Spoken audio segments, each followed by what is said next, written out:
nosotros no aceptaremos la exclusión de nuestro pueblo de ese derecho. Mr. Gorbachev, tear down this wall.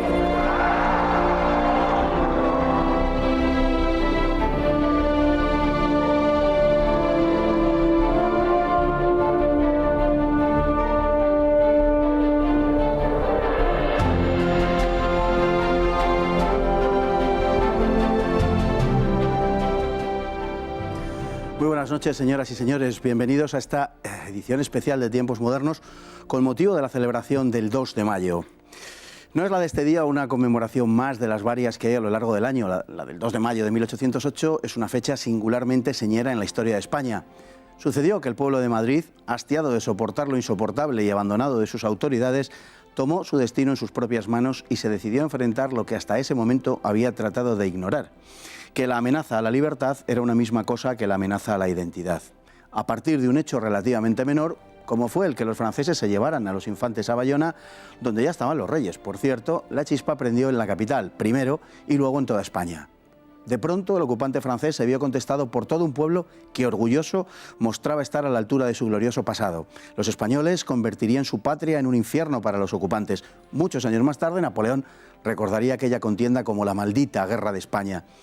Para los franceses supuso un enorme desengaño y la primera derrota napoleónica en Bailén. Para nosotros, la oportunidad de construir la nación política y de entrar en la edad contemporánea con una grandeza que el resto del siglo desmintió, pero que nos llena de esperanza en cuanto a que, abandonados de sus autoridades, los españoles lo hicieron todo por sí mismos.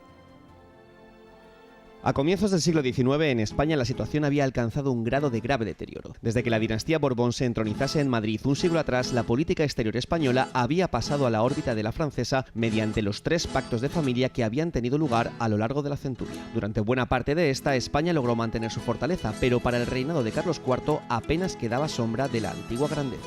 El rey, a quien nada interesaba el gobierno, había depositado su confianza en un joven hidalgo, oficial de la Guardia que, desde 1792, dirigía de facto el país, Manuel Godoy.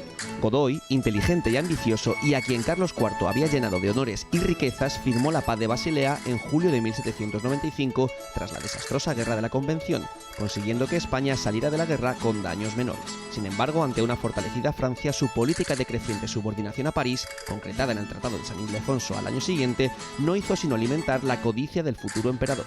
Desde 1799, Napoleón requiere a España en su estrategia de neutralizar el poder británico, con quien está en guerra. Godoy responde afirmativamente y pone la flota a disposición de Francia. El resultado es la derrota de la Armada franco-española en Trafalgar en octubre de 1805. La caída de España en la órbita napoleónica es inexorable. Convertida en poco más que un satélite francés, España firmó con Francia el Tratado de Fontainebleau en octubre de 1807, por el que una fuerza conjunta franco-española invadiría Portugal, aliado de Gran Bretaña. Los portugueses, al negarse a secundar el bloqueo decretado por Napoleón contra los ingleses, se habían convertido en el objetivo del emperador Corso, que había decidido dividir el país luso en 3 zonas: una francesa, otra española y una tercera para Godoy. Entre tanto, el Tratado de Fontainebleau había permitido que las tropas francesas se acantonasen en la península, ocupando España de hecho. La población comprobó cómo las tropas francesas, cada día más numerosas, se acantonaban en las principales ciudades y controlaron las comunicaciones con Portugal, con la capital y la frontera francesa. La sensación de desamparo de los españoles era tanto mayor cuanto que las conspiraciones se sucedían en la corte. A fines de 1807, el heredero Fernando, el futuro Fernando VII, había delatado a sus compinches en la conjura de El Escorial, pero aquello era solo el principio. Fernando quería quitarse de en medio a Godoy. La trama cristalizó en el motín de Aranjuez, urdido por Fernando. El 17 de marzo de 1808, una multitud asalta el Palacio de Aranjuez, donde se hallaban los reyes de camino a Cádiz por si hacía falta salir hacia América, destrozándolo todo durante 2 días. Godoy se libra de ser linchado por muy poco. Ante la presión de la multitud, atizada por el sector nobiliario fernandino, Carlos IV abdica y el trono pasa a su hijo, quien se convierte en Fernando VII. Entre tanto, el general francés Murat ha entrado en Madrid el 23 de marzo y al día siguiente Fernando VII es llevado a Bayona por orden de Napoleón. Allí, en Francia, la familia real protagonizará el más vergonzoso de los episodios de nuestra historia. Y tenemos esta noche con nosotros para hablar largo y tendido del 2 de mayo, un acontecimiento central en nuestra historia y sobre todo contemporánea, a 4 historiadores, a cuál mejor, que todos han pasado por tiempos modernos en distintas ocasiones y que es para mí un verdadero placer presentar. En primer lugar, Juan Ernesto Flügel, a mi derecha, historiador, profesor, escritor, un poco hacedor de todo y sobre todo en esta casa. Muy buenas noches, don Juan Ernesto. Muy buenas noches, Fernando. También tenemos a don Carlos Gregorio Hernando, profesor de Historia del CEU. Le hemos tenido aquí también en alguna ocasión. Creo que es un experto historiador de España y de la época contemporánea, sobre todo de España. Es un placer tenerle con nosotros también. Muy buenas noches. Rafael Rodrigo, profesor, también escritor, profesor de Historia, de Bachillerato. Un honor tenerle con nosotros. También suele acompañarnos casi semanalmente en Tiempos Modernos. Muy buenas noches, muchas gracias. Y muy buenas noches también a don Guillermo Gortázar. Le hemos tenido recientemente con nosotros hablando de Joaquín Costa y el regeneracionismo. Es un placer que venga a acompañarnos esta noche hablando de este tema. Creo que es un tema central y que además a él le ha ocupado particularmente en alguna ocasión, ¿verdad? Muchas gracias por la invitación y tenemos 2 horas aquí, o casi 2 horas, no sé cuánto va a durar, sí. Pero pues nada, largo y tendido. Muy bien, pues para entrar en materia en esta cuestión, que creo que es una cuestión central en la historia de España, tendríamos que plantearnos un tema en general, el porqué, la importancia del 2 de mayo y el porqué, la importancia en nuestra historia y concretamente como hecho fundacional de la historia contemporánea de España. Es importante que lo pongamos en conocimiento de los espectadores. Es no solamente un hecho más o menos glorioso de un pueblo que se negaba a ser dominado y a perder su identidad y su libertad, sino que es un acontecimiento central en nuestra historia contemporánea. Que empiece el que lo tenga bien. Don Juan Ernesto, por ejemplo. Sabes que yo me gusta romper el hielo. El 2 de mayo es fundamental, tanto desde el punto de vista de lo que es la historia inmediata y la historia militar, y la historia a corto plazo, es decir, los hechos que ocurren, como la trascendencia que tiene posteriormente. Yo creo que lo que le ha aportado mayor importancia histórica es esa trascendencia. Porque la sociedad española llega a un momento en el que lleva desde 1713 prácticamente sufriendo el menosprecio internacional y el menosprecio de sus gobernantes, y consciente de su identidad es casi el canto del cisne de la defensa de los valores de lo que entonces todavía no había caído en desuso de llamar patria, ¿no? El hecho de que la población de Madrid, abandonada por sus dirigentes políticos y prácticamente sin apoyo del ejército, que salvo Madrid, Aoiz, Velarde, pues pocos casos hay de apoyo a la población, les dejan prácticamente abandonadas, sabiendo que tienen todo perdido y sabiendo que el general Murat no va a consentir esa sublevación, se lanza contra el resto que queda de la dignidad que para ellos representan esos infantes que van a ser enviados a Bayona, ojo, no a solicitud de Napoleón, sino la última traición de la monarquía a su pueblo, porque es a petición del propio Fernando VII y Carlos IV. Don Carlos, pues, en minuto y medio antes de ir a publicidad, si es capaz de sintetizar la posición primera. La importancia, ¿no?, de este acontecimiento, pues obviamente es un hecho cardinal en la historia de España, pero es parte de una cadena de sucesos, ¿no? Es decir, lo contemporáneo es consecuencia de lo moderno y tendríamos que señalar una serie de hitos, de jalones en el tiempo, la propia Revolución Francesa, que ya nos afecta desde la década anterior, aquella imagen de la familia de Carlos IV retratada por Goya, me encanta como comienzo de las clases de historia contemporánea, Trafalgar, la propia pérdida de América, que se inicia en este acontecimiento, ¿no?, con los intentos de separación, las Cortes de Cádiz, efectivamente, es el nacer de la España contemporánea. De un pueblo que ha sido abandonado por sus autoridades. Ha sido en parte abandonado. Yo no sería tan crítico con Fernando, quizás. Me gustaría reivindicar también algunas cosas de su figura. Un personaje muy machacado por la historiografía. Sobre ese punto trataremos más adelante, efectivamente, sobre la posibilidad, no digo de rescatar la figura de Fernando VII, son ustedes muy libres de hacerlo, por supuesto, sino si existe la posibilidad, digamos, historiográfica, si se ha cargado demasiado las tintas sobre la figura de Fernando VII. Es un punto que me gustaría tocar específicamente, sobre todo en la segunda parte del programa, porque lo creo verdaderamente importante. A veces cuesta entender que un personaje tenga unas tintas tan negras en la realidad, como ha sido proyectado por una historiografía que indudablemente le era de entrada enormemente adversa. En el contexto. Efectivamente. En el contexto donde existe Efectivamente, pues lo veremos como decimos en la segunda parte. Continuamos luego con la ronda de opiniones. De momento vamos a publicidad brevísimamente. Volvemos.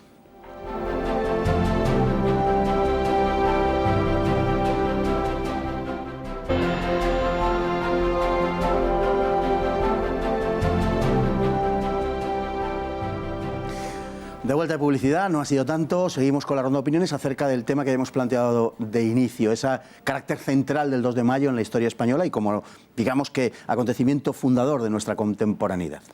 Con Guillermo Bortán. Bueno, hablando de cargar las tintas, yo creo que se han cargado en demasía las tintas, incluso sobre Godoy, sobre Fernando VII. Yo creo que un rey que realmente tiene una visión crítica y muy pocos defensores es Carlos IV. Hoy mismo se presenta en la Residencia de Estudiantes la biografía más importante hasta el momento de Fernando VII por Emilio Laparra, que es premio Tusquets de biografía. Voy a tener el placer de asistir a la presentación. Y claro, es un reinado de 32 años que tiene luces y sombras, ¿no? Hombre, yo no parto una lanza ni mucho menos por Fernando VII, yo creo que fue un rey inadecuado para unos momentos muy difíciles. España dejó de ser una potencia reconocida internacional y él no estuvo a la altura de colocar al país en su sitio, como pasa tantas veces en la historia de España, que hay gobernantes de segunda y de tercera que dejan pasar la ola de los tiempos y están fuera del foco, ¿no? Pero en fin, sobre eso vamos a hablar a largo y tendido a lo largo de la charla esta. Don Rafael, ¿va usted a dejar de pasar estos conatos de revisionismo histórico por alto? De momento vamos a centrarnos en el 2 de mayo, que vamos a tener, creo que, programa suficiente para extendernos. El 2 de mayo es una de las fechas capitales en la historia de España y es donde se inaugura, sin lugar a dudas, ese paso a la edad contemporánea, abandonando ya lo que es el antiguo régimen. Hay que tener en cuenta que la importancia justamente del 2 de mayo, lo comentábamos previamente, reside en que justamente es la nación. Comienzan las clases populares, solamente hay un grande de España que se suma a ese levantamiento del 2 de mayo, que es Joaquín Fernández de Córdoba, que es marqués de Malpica, pero a lo largo del propio mes de mayo va a ser toda la nación española. Es toda la nación española, todos los españoles, independientemente de la clase social a la que pertenecen, es en los dos hemisferios donde sucede esta sublevación.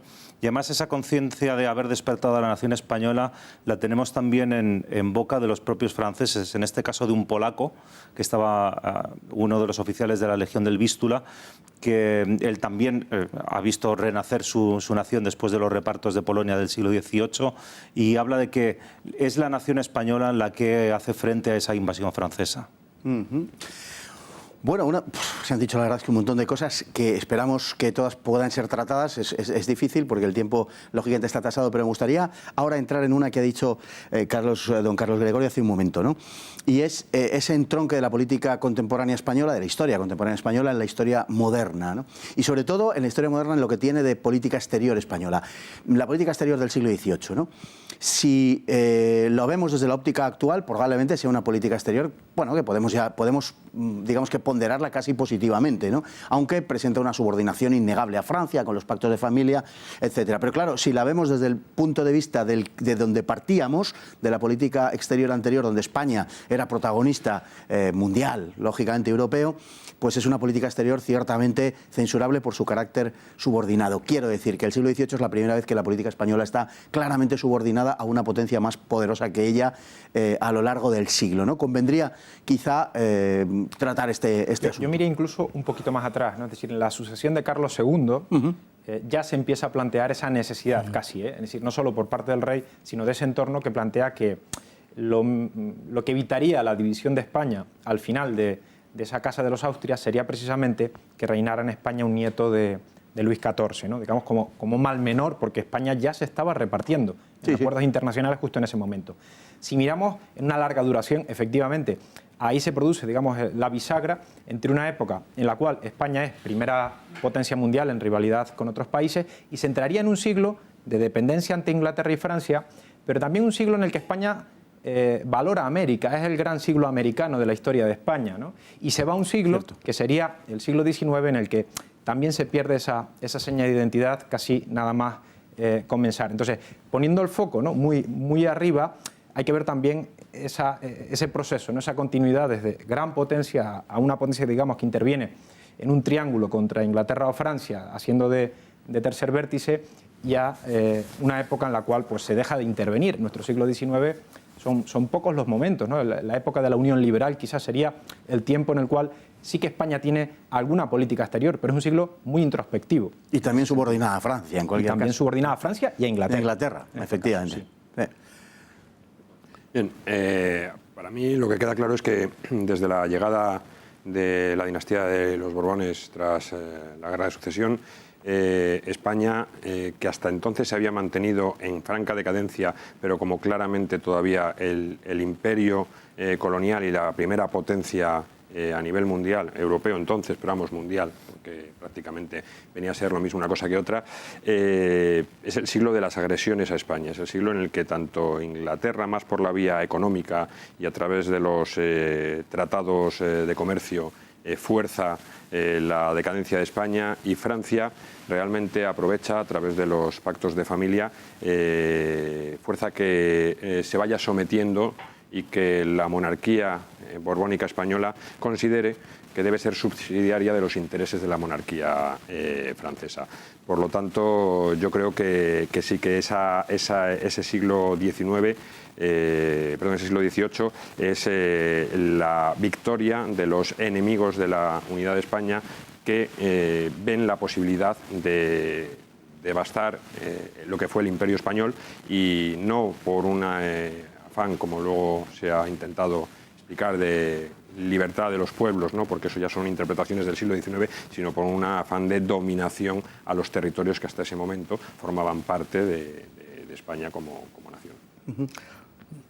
Yo la verdad es que no comparto una visión tan negativa ni del 18 ni de la incorporación de los Borbones en la Guerra de Sucesión, que por cierto tiene su origen en una derrota española de la Guerra de los 30 años en la Paz de los Pirineos, ¿no? Cuando una nieta de Luis XIV, perdón, de Felipe IV se casa con Luis XIV, ¿no? Y ahí lo que hay es un reconocimiento de que la lucha austrohispana contra Francia ha llegado a un momento de agotamiento y que hay que hacer otro tipo de alianzas y de entendimientos. Nos estamos yendo todos un poco atrás, pero realmente yo siempre he pensado que el conde duque Olivares, que se empeña con Felipe IV en mantener toda la herencia borgoñona, eso es una contradicción contra el interés intrínseco y principal de lo que es la península ibérica y el proyecto de los Reyes Católicos, que era la unión con Portugal. Es decir, para España era mucho más conveniente mantener la unión con Portugal que pelearse por los Países Bajos, que era un interés mucho más de Viena que de Madrid. Lo que ocurre es que los Austrias españoles, que sin duda alguna fueron el periodo de mayor gloria de España con Carlos V y con Felipe II, sin embargo yo creo que Felipe IV no supo, y el conde duque Olivares no supieron medir la trascendencia de empeñarse en una guerra en el norte de Europa, poniendo en riesgo el Reino de Nápoles, poniendo en riesgo Cataluña y poniendo en riesgo la unión con Portugal, que había sido el gran objetivo de los Reyes Católicos. Realmente si España, esto es hacer una historia ficción, ¿no? Pero si España hubiera mantenido esa unión con Portugal, con toda seguridad se habría mantenido siendo una gran potencia en el siglo XIX. Lo que realmente le quebró a España fue la pérdida de Portugal, y mucho más que el hecho de una nueva dinastía, que yo creo que lo que se hizo fue un cambio de estrategia, en el sentido de pensar que no podemos estar permanentemente peleados con Francia por nuestros vínculos borgoñones y nuestros vínculos con Viena. Vamos, no sé, lo veo así. Ahora, nos estamos yendo demasiado atrás, a lo mejor tenemos que volver al 2 de mayo. No, porque estamos hablando de la política exterior del siglo XVIII. Yo creo que esa reflexión del error del conde duque Olivares, que era sin duda un patriota y un servidor del monarca acérrimo y decidido y una gran personalidad, yo creo que hubo un error de cálculo. Era mucho más importante mantener la unión con Portugal que pelearnos por los países. Yo creo que el conde duque... Perdón, Fernando, que me entrometa. La defensa de la catolicidad, de la unidad de la cristiandad, era lo que había guiado, y hay una consecuencia en ese siglo de lo que se viene arrastrando precisamente desde el tiempo de los primeros Austria, y precisamente se pone la tapa del ataúd a la defensa de la cristiandad. Eso se rompe en la Guerra de los 30 años, efectivamente, y ya entramos en la geopolítica, ya entramos en ese sentido si Francia o España o Inglaterra. Pero en ese sentido, ahí sí que se pasa una gran época y se entraría en un nuevo tiempo histórico, en el camino al Estado moderno. Estamos en conceptos distintos. España está defendiendo una cosa diferente a lo que es el concepto de Estado moderno. Está en otra cosa. Mientras que Francia lleva desde por lo menos Francisco I, aunque en realidad probablemente desde tiempos de Felipe el Hermoso, desde el comienzo del siglo XIV, estaría en el Estado moderno. Y España ha tardado. Francia tiene una coherencia que es el heptágono. Claro. Mientras que España tenía una coherencia que era la península. Sí, no, indudablemente, en ese sentido, pero eso sí lo vio el conde duque. De hecho, el conde duque lo que pretende realmente es imitar a Francia. Él se da cuenta de que Francia, teniendo menos capacidad, sin embargo, está siendo más potente que España. El planteamiento de la Unión de Armas de 1626 realmente lo que es tratar de reconducir a España en el camino que está recorriendo Francia. Lo que pasa es que quizá, yo soy de los que opinan que al conde duque lo que le falló fue el tiempo histórico, y fue Felipe IV, ¿no? Pues realmente yo creo que es un hombre muy notable. Pero en fin, no estamos con el conde duque. No, pero tenemos que empezar ahí, porque habéis apuntado muy bien que justamente la defensa de la catolicidad del 16 al 17 es totalmente distinto que los pactos de familia del 18 y los intereses de la Casa de Borbón, que ya no es ni siquiera recuperar territorios, sino que situar a los distintos hijos de Felipe V en tronos y en ducados italianos. Felipe II intentó librarse del tema flamenco, dejando en herencia a su hija Isabel Clara Eugenia. No tuvo descendencia, y ya lo intentó previamente con María de Inglaterra, porque en el pacto firmado de matrimonio, en caso de haber tenido descendencia, hubiera sido rey de Inglaterra y duque de Borgoña. Luego ahí se entendió. Sí comparto la idea de que Olivares, desgraciadamente, intentó abarcar demasiado y tal vez se equivocó. Por eso, tal vez también Portocarrero, que era el líder de la facción borbónica en la corte, enfrentado a los austracistas de Oropesa, sí tuvo la percepción de que es mejor cambiar de invertir las alianzas dinásticas y cambiar una casa de Borbón por una casa de Austria por una casa de Borbón. En el 18 Fernando VI es el único que intenta llevar una política de equidistancia entre Londres y entre París, porque además él está casado con una portuguesa. Justamente entiende mucho mejor eso de la alianza con Portugal, mejor que con los distintos estados europeos. Pero en general el siglo XVIII se caracteriza por los pactos de familia. Se firmaron 3 y el tercero se prolongó con la guerra de independencia americana. Pero básicamente lo que hemos hablado es justamente esto. Es un cambio de la geopolítica dinástica del XVIII con la defensa de la religión y de la hispanidad del XVI y el XVII. Bueno, hemos hablado de válidos y no está de más traerlos a colación precisamente porque vamos a hablar de otro de ellos, el que sea posiblemente el último válido, Godoy. Godoy, un hombre con mala prensa, que por aquí también ha salido una defensa y una reivindicación de su figura. No es mala cosa que se haga esto. Y, en fin, Godoy, un hombre que en fin, fue honrado de una manera, en cierto modo, sorprendente por los reyes. Un hombre que no cayó bien ni a la nobleza ni al pueblo, que le consideró un advenedizo. En gran parte, y de hecho luego sería el pueblo utilizado por el propio Fernando VII para arremeter contra Godoy. Claro que era persona interpuesta para ir contra su propio padre Carlos IV, pero en fin. Y lo cierto es que él tampoco hizo gran cosa por ganarse a esa nobleza, a la que proyectó unas desamortizaciones que lógicamente no cayeron muy bien, como es previsible por otro lado. Y en fin, ese advenedizo que sí se supo ganar, en cambio, el aprecio profundo, además, de los reyes, hasta unos límites, en fin, poco usuales, ¿no? Sí, sería uno de esos últimos válidos. Hay un gran libro de John Eliot y también hay una biografía de Emilio Laparra, precisamente de Godoy, que se estudian toda esta serie de casos de gobernantes que terminaron por suplir a los reyes. En los otros, en los que ya se han nombrado, por ejemplo Olivares y otros, ¿qué existía? ¿Qué estaba ocurriendo? Que la administración se había hecho compleja y los reyes necesitaban en ese sentido de un hombre experto. Tuvimos reyes muy jóvenes que llegaron a reinar con 20 años. Felipe III, por ejemplo. Es decir, que sí que necesitaba un hombre que le condujera en lo que era la gobernanza de un Estado que se va haciendo dificultoso, con secretarios de Estado, que tiende en ese sentido a crecer. Cuando llegamos a este tiempo ya no se explica así. Es decir, Godoy es bastante más joven que esa generación que está en el poder, no es ni Florida Blanca ni Aranda, es decir, responde a otro concepto. Y yo no me quería meter en un berenjenal, pero poco a poco mi reflexión me va llevando a ello, que sería la relación, como tú has dicho antes, con el rey y con la reina, un poco lo que está detrás de esta situación. A él también se le identifica con esa política pro-francesa. aunque en principio no lo representa, él está en la guerra contra Francia, pero poco a poco sí se va, digamos, encarnando en ese papel de lo que sería la alianza dura con Francia, frente a la que va reaccionando nuestra nobleza, que aprovecha a Fernando en esas circunstancias. También su maestro Escóiquiz es el responsable de esa trama que citábamos al principio. Es decir, que Godoy se identifica en ese sentido con lo que van a rechazar los españoles en el año 1808 y lo que ya vienen rechazando de alguna manera. Es decir, en 1801, la guerra de las Naranjas, es la guerra por la cual pues, mi mujer es española, ¿no? Digamos, Olivenza pasa a ser territorio español, pero no deja de ser una guerra frustrada que se termina anticipadamente en 15 días. Trafalgar, una derrota que nos machaca. Perdemos nuestra armada, perdemos la posibilidad de conectarnos con América de una manera frecuente.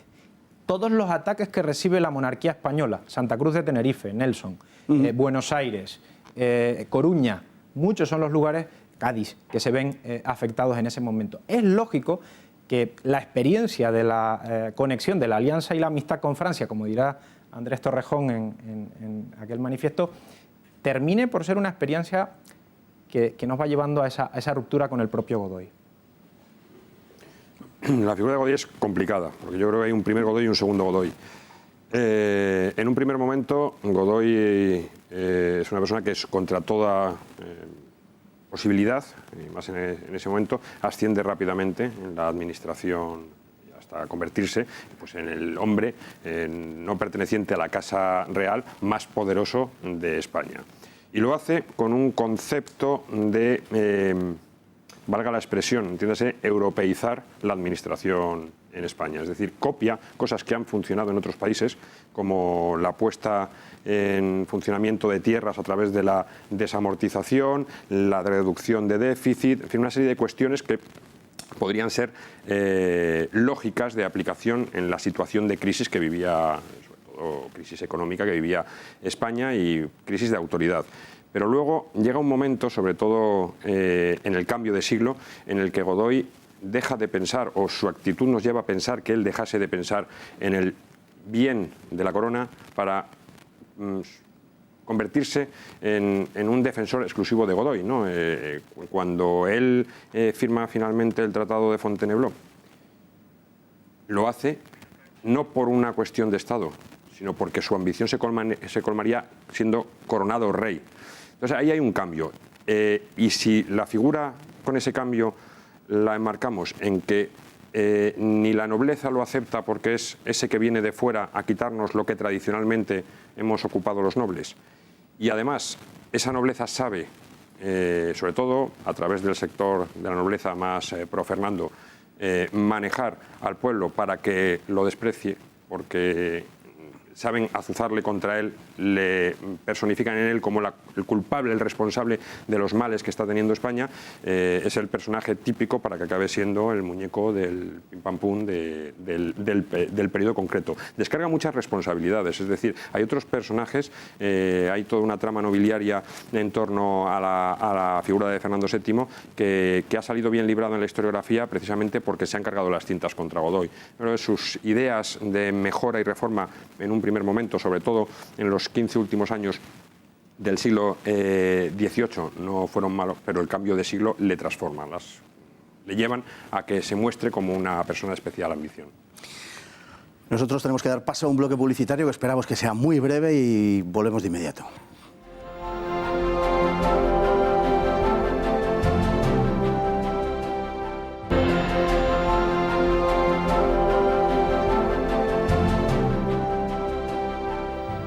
Ya estamos de vuelta y estábamos hablando de Godoy y estamos hablando del Tratado de Fontainebleau. El Tratado de Fontainebleau, bueno, que tiene, la verdad es que tiene muchas peculiaridades, tiene algo de apaciguamiento, el Tratado de Fontainebleau, tiene también algo de reflejo de una ambición desmedida de la que hablábamos con respecto a la figura de Godoy, y tiene mucho también de lógica subordinación, ¿no? Es el Godoy y es el Carlos IV que ya, bueno, pues son auténticamente temerosos de Napoleón, y son capaces de firmar cualquier cosa, algo que se verá con posterioridad. Bueno, Fontainebleau lo que consagra es una división de Portugal y es una facultad de entrada a las tropas francesas que se acantonan en España y que será finalmente, en último análisis, la causa directa de la guerra de independencia, en definitiva, el 2 de mayo. Sí, a mí me gustaría que pasáramos a lo que es el estallido de la guerra contra el invasor que se produce a partir de Madrid y que se levanta el famoso alcalde de Móstoles que todos conocemos, ¿no?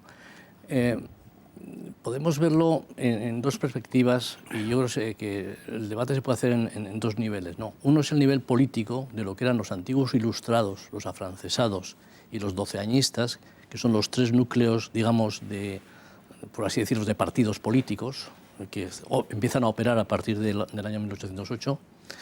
Y el otro panorama de debate muy interesante, que a veces se olvide que es muy importante, es el de la guerra en sí. Hay una sublevación popular, hay un ejército regular que se moviliza y que tiene la gesta de Bailén, y hay una alianza con el Reino Unido, singularmente con Wellington, que pasa a tener una relación con la Junta española, del gobierno español, y que destaca allí a un general famoso, al general Álava, que es un personaje no muy conocido y no muy destacado, pero del que ha hecho un libro magnífico Serrat, un historiador de San Sebastián, y que es una biografía del general Álava que es impresionante porque llegó a tener una conexión y un vínculo con Wellington tan intenso que le llevó incluso a ser el único militar español que estuvo en el Alto Estado Mayor en la batalla de Wellington, en Bélgica, ¿no? Waterloo. Perdón, la batalla de Waterloo, con Wellington, ¿no? Estaba ahí en el Estado Mayor. Y realmente son dos niveles que, si queréis, lo pasamos un poco a discutir ese tema, pero a mí me parece importante porque la política española de todo el siglo XIX está vinculada a estos tres grupos que os he citado antes, de ilustrados, doceañistas y los afrancesados, ¿no? Y por otro lado, el tema de la guerra, ¿no? La guerra fue muy importante, vamos, porque es... No, evidentemente. Lo que pasa es que esto, digamos que forma parte del segundo bloque, más bien, ¿no? Estamos tratando de analizar cómo llegamos, ¿no?, al estallido precisamente del 2 de mayo, por esa ocupación del territorio español por parte de las tropas francesas, que les permitimos, en definitiva, porque hay un plan de reparto de Portugal, una parte del cual, la parte sur, el tercio sur, podemos decir, le corresponde al Príncipe de la Paz, le corresponde a Godoy. Eso es. Y hay también un reparto de España. Es decir, hay una parte de la península, quiero decir, que va a ser vinculada a Francia, volviendo una suerte de marca hispánica. Hasta el Ebro. Eso es. Y eso no es un hecho menor tampoco, ¿no? Y hay que verlo también en un contexto en el cual Francia ha iniciado una guerra general en muchas ubicaciones de Europa, en la que ha ido ya ganando varias batallas, y contravenir probablemente a Napoleón iba a implicar un conflicto en el que España no iba a salir bien librado. Ahí también se entienden, en cierto modo, no solo las ventajas personales, sino también las renuncias, en ese sentido, a tener una postura más de fuerza ante Napoleón, que nadie había podido tener. Ya ha vencido a los emperadores, va camino de tomar Dinamarca, el marqués de la Romana está colaborando, un general español está colaborando en la toma de Copenhague, se va camino también de Portugal. Los reyes de Portugal van a tener que huir en el tránsito de Fontainebleau al 2 de mayo. En el vídeo se comentaba, es decir, los reyes de España están pensando en la misma idea, ¿no?, de Pedro IV de tener que desplazarse. Lisboa asediada, antes se ha mencionado Marat, Dupont, ¿no?, tomando pues toda esta geografía, 50 ciudades españolas que van a tener presencia francesa en ese momento. Los primeros conatos también de conflicto entre la población española y la guarnición francesa. Es decir, es un año muy intenso a nivel político, y donde va cuajando algo que se ha dicho ya aquí varias veces, ese concepto duro, contemporáneo de lo que representa la nación como entidad política frente a la nación meramente como origen o como lugar de nacimiento, ¿no?, donde se va adquiriendo esa personalidad. Y aunque el pueblo no conoce las condiciones de este acuerdo con Francia, no conoce el conjunto de renuncias que probablemente habrían llevado a una rebeldía bastante mayor y con otro destinatario, no solamente el emperador de los franceses, va acalado ya, digamos, en la población ese rechazo a los franceses. apuntas una cosa muy importante, que es precisamente ese pacto, digamos, de reeditar una marca hispánica por la cual Napoleón iba a establecer la frontera en el Ebro, que contrasta vivamente, que acepta la corona en definitiva, que acepta la corona de España, mientras que en 1810 los franceses ofrecerán a los catalanes la posibilidad de incorporarse a su imperio, creando una especie de autonomía en Cataluña con el reconocimiento del idioma catalán como lengua oficial, y sin embargo eso producirá una reacción en el pueblo enteramente distinta a la que había producido el ofrecimiento de Napoleón a la corona. Mientras la corona acepta esa mutilación del suelo nacional, los catalanes en absoluto lo aceptan, hasta el punto de que Cataluña y Navarra son las regiones de España en las que hay una contestación más fuerte en términos de resistencia militar a las tropas francesas. Sí, resistencia hay en muchos lugares, ¿no? Sitios, ¿no? Sí. Sitios de Gerona, el sitio de... Pero en partidas guerrilleras también, ¿eh? En partidas guerrilleras. Sí, pero que Cataluña también tiene una experiencia de lo que representa la dominación francesa muy intensa, la Guerra de la Convención, por ejemplo, ¿no? Y tiene una experiencia también histórica de lo que ha representado Francia, ¿no? En Cataluña. Podríamos remontarnos al siglo también anterior, ¿no? La llegada de los Borbones frente a la que allí se defiende a la Casa de Austria, a diferencia de la guerra anterior, y podemos seguir 1640. Podríamos seguir yéndonos al pasado. Es decir, la experiencia de la dominación francesa pues no es precisamente favorable en ese tiempo, ¿no?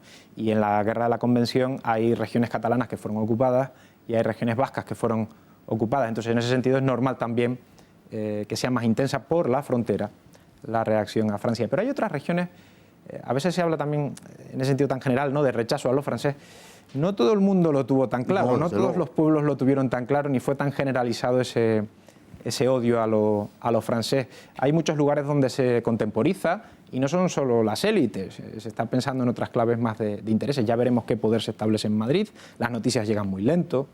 Recuerdo, por ejemplo, el caso, se ha estudiado mucho, la Junta Suprema en Canarias, ¿no? Llega un barco francés y le rinden pleitesía, y eso le cuesta luego el puesto al capitán general, y llegará luego un barco inglés con las noticias distintas de lo que ha ocurrido ya en mayo, y se cambia un poco la escenografía, y las élites ya ahora sí se preparan para lo que será la reacción. Hay un episodio que precede al 2 de mayo, que es, pero que ofrece un hilo, digamos, directo. Marzo. Efectivamente, lo que sucede en marzo, lo que sucede en Aranjuez, ¿no?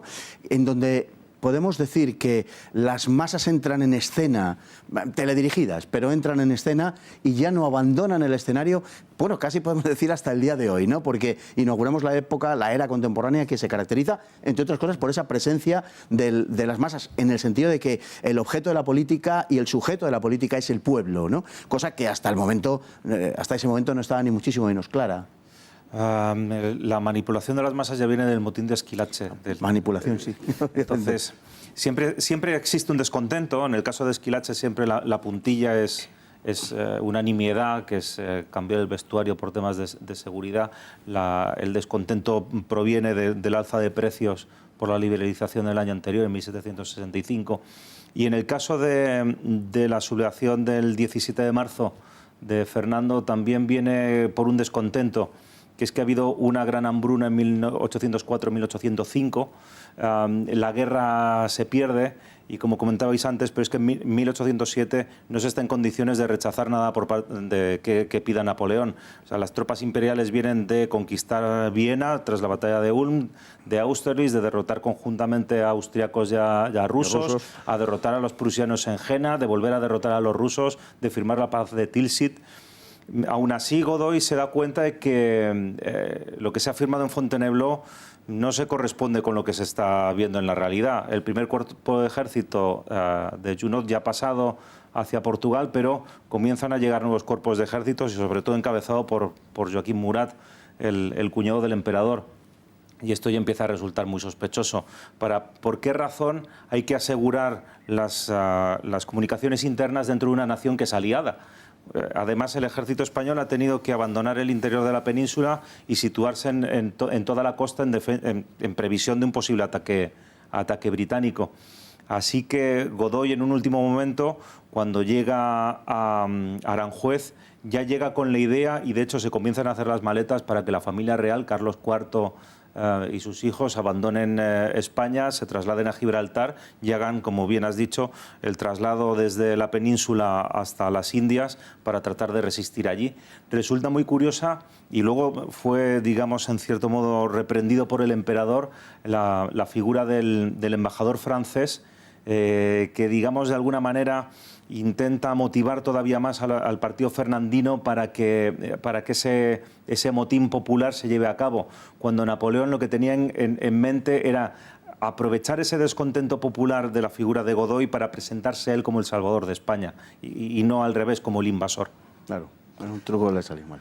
Ya, de todas formas, en el Tratado de Fontainebleau y en los acuerdos que tenían en su ocupación de Portugal, se establecía que el sostenimiento de las tropas francesas la tenía que hacer los pueblos y los campesinos en los caminos de los... Claro, un ejército tan cuantioso y que normalmente simplemente firmaba un papel de recibo de que había recibido trigo, cebada, alimentos para los animales. Hay que pensar lo que es el movimiento de un ejército, es terrible, ¿no? Eso ya causó en el ánimo de los españoles, que se veían obligados a sostener un ejército invasor, un descontento extraordinario. En ese sentido, el 2 de mayo es, digamos, la chispa de una situación previa muy caldeada, ¿no? Hay una cuestión, es que se ha hablado de que Aranjuez, o el motín de Aranjuez, el motín de Esquilache, como los momentos en los que podríamos hablar de que la nación toma conciencia de sí misma y se lanza contra... Yo creo que hay que diferenciar claramente lo que pasa en Aranjuez, o lo que pasa anteriormente durante el reinado de Carlos III y su ministro Esquilache, con lo que pasa el 2 de mayo. No porque el actor no vaya a ser el pueblo, que lo es, sino porque en los dos casos anteriores hay un interés de un sector de la nobleza que lo dirige hacia ese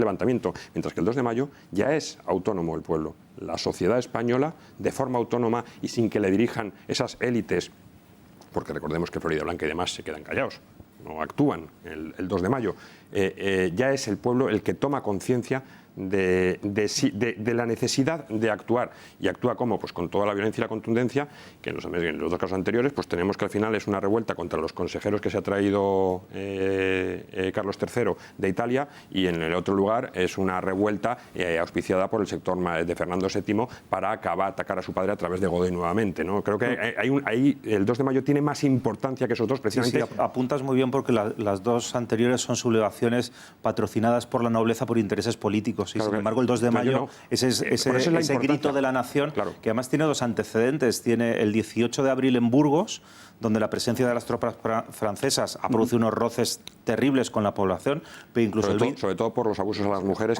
que es brutal lo que ocurre. Pero es que el 20 de abril el descontento estalla en León, y en León ni siquiera hay presencia de tropas francesas. O sea, cuando se van allí a protestar al corregidor y a las autoridades, poco menos que... ¿Y contra quién protestamos? Es decir, ya existe un descontento de esa presencia francesa, que es distinto de un intercambio de grupos políticos, el Partido Aragonés de Aranda, o Florida Blanca, o la figura de nuestra de Godoy.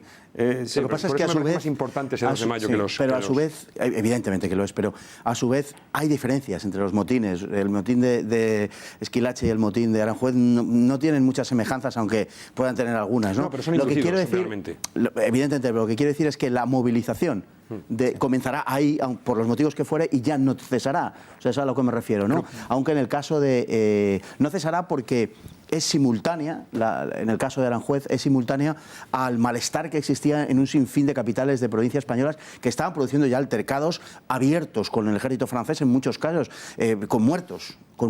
O sea, quiero decir que ese malestar ya estaba ahí.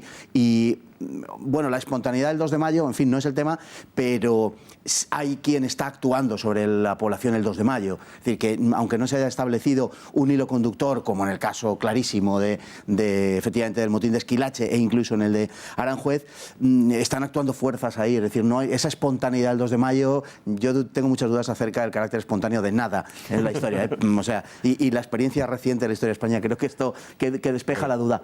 Pero hay una cuestión, además, con todos esos roces que estáis citando, y es que una de las principales vulneraciones del Tratado de Fontainebleau es que Fontainebleau lo que se establece es que van a pasar 25.000 soldados exclusivamente, y realmente al final llega un momento en que son 5 veces, o sea, ese número multiplicado por 5, y el mantenimiento de 120.000 20.000, hay cifras, ¿no? 120, 140.000 soldados, no es lo mismo que mantener 25.000. Y eso lo sufre la población, que también es una cosa importante, no solo en las ciudades, sino en el mundo rural. Efectivamente, y esto nos conduce precisamente a los hechos del 2 de mayo, que es acerca de lo que vamos a ver el próximo vídeo, los 2 de mayo y todos los acontecimientos que se desencadenan a partir de este momento. Lo vemos. Napoleón condujo a la familia real a Bayona para obligar a Fernando VII a devolverle la corona a su padre, Carlos IV, quien a su vez la cedería a Napoleón para que éste se la entregase a su hermano. La corona de España había descendido al nadir de su dignidad. En Madrid, entre tanto, el mariscal Murat se instauraba con todos los poderes, eliminando el poder de la Junta de Gobierno que Fernando VII había dejado en Madrid, que quedará limitada en lo sucesivo al ámbito de la corte. Sobre los españoles ya no hay autoridad alguna más que la francesa, y los españoles pronto mostrarán que no aceptan dicha autoridad.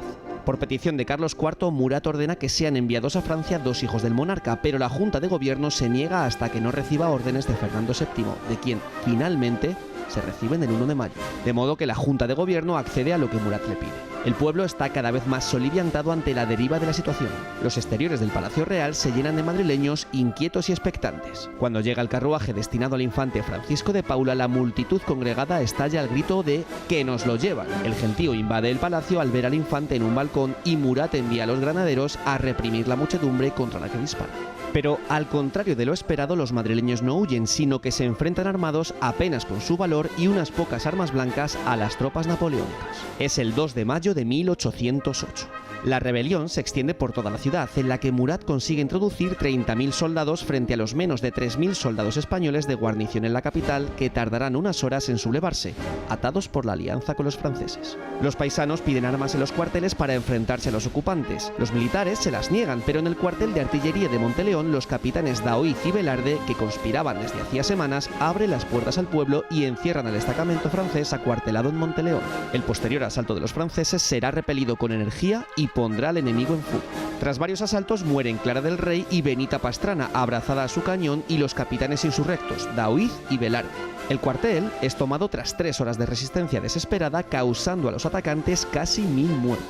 La venganza alcanzará a otra heroína de aquella jornada, una bordadora madrileña adolescente, Manuela Malasaña, que se defiende con unas tijeras y es fusilada, precediendo a centenares de madrileños en los paredones. Los combates se generalizan en Madrid y a continuación la rebelión se extenderá por toda España, según se van teniendo noticias de los acontecimientos. Comienza lo que se conoce como Guerra de la Independencia, porque lo fue. Una guerra que pondría en pie al pueblo español para combatir durante 6 años a un coste altísimo, unos 400.000 muertos.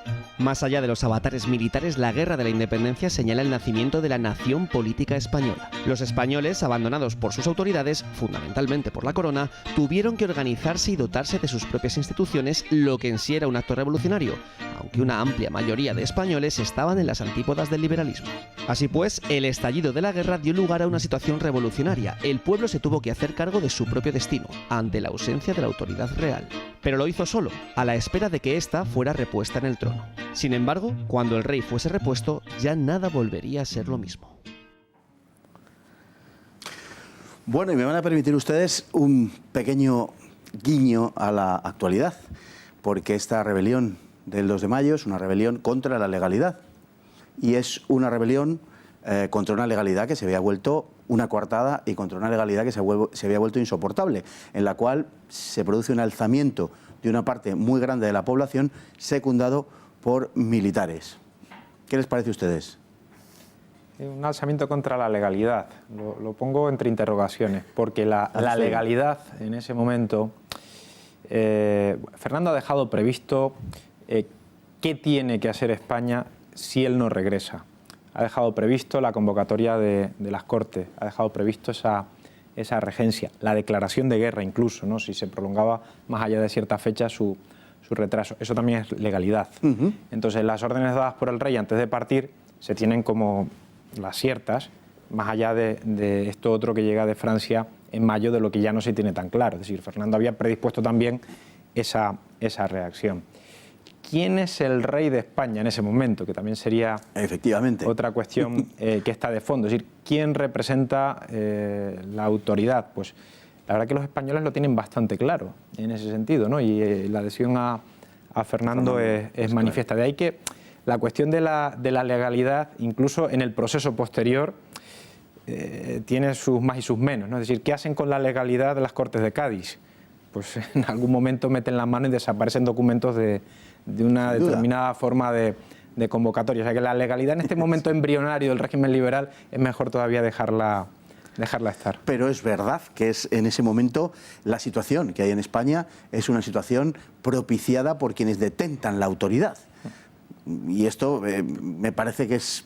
Sí, pero hay dos cuestiones que rompen el principio de que la legalidad representa la ocupación francesa. En primer lugar, que la legalidad de España es la que es independientemente de la firma del Tratado de Fontainebleau. Es decir, la legalidad, el funcionamiento legal de España es la monarquía representada en ese momento por Fernando VII. Eso es un punto. Cuando el Tratado de Fontainebleau no tiene por qué vulnerar, pero aunque aceptásemos el Tratado de Fontainebleau como el que rige el total de la legalidad en España, el secuestro de la familia real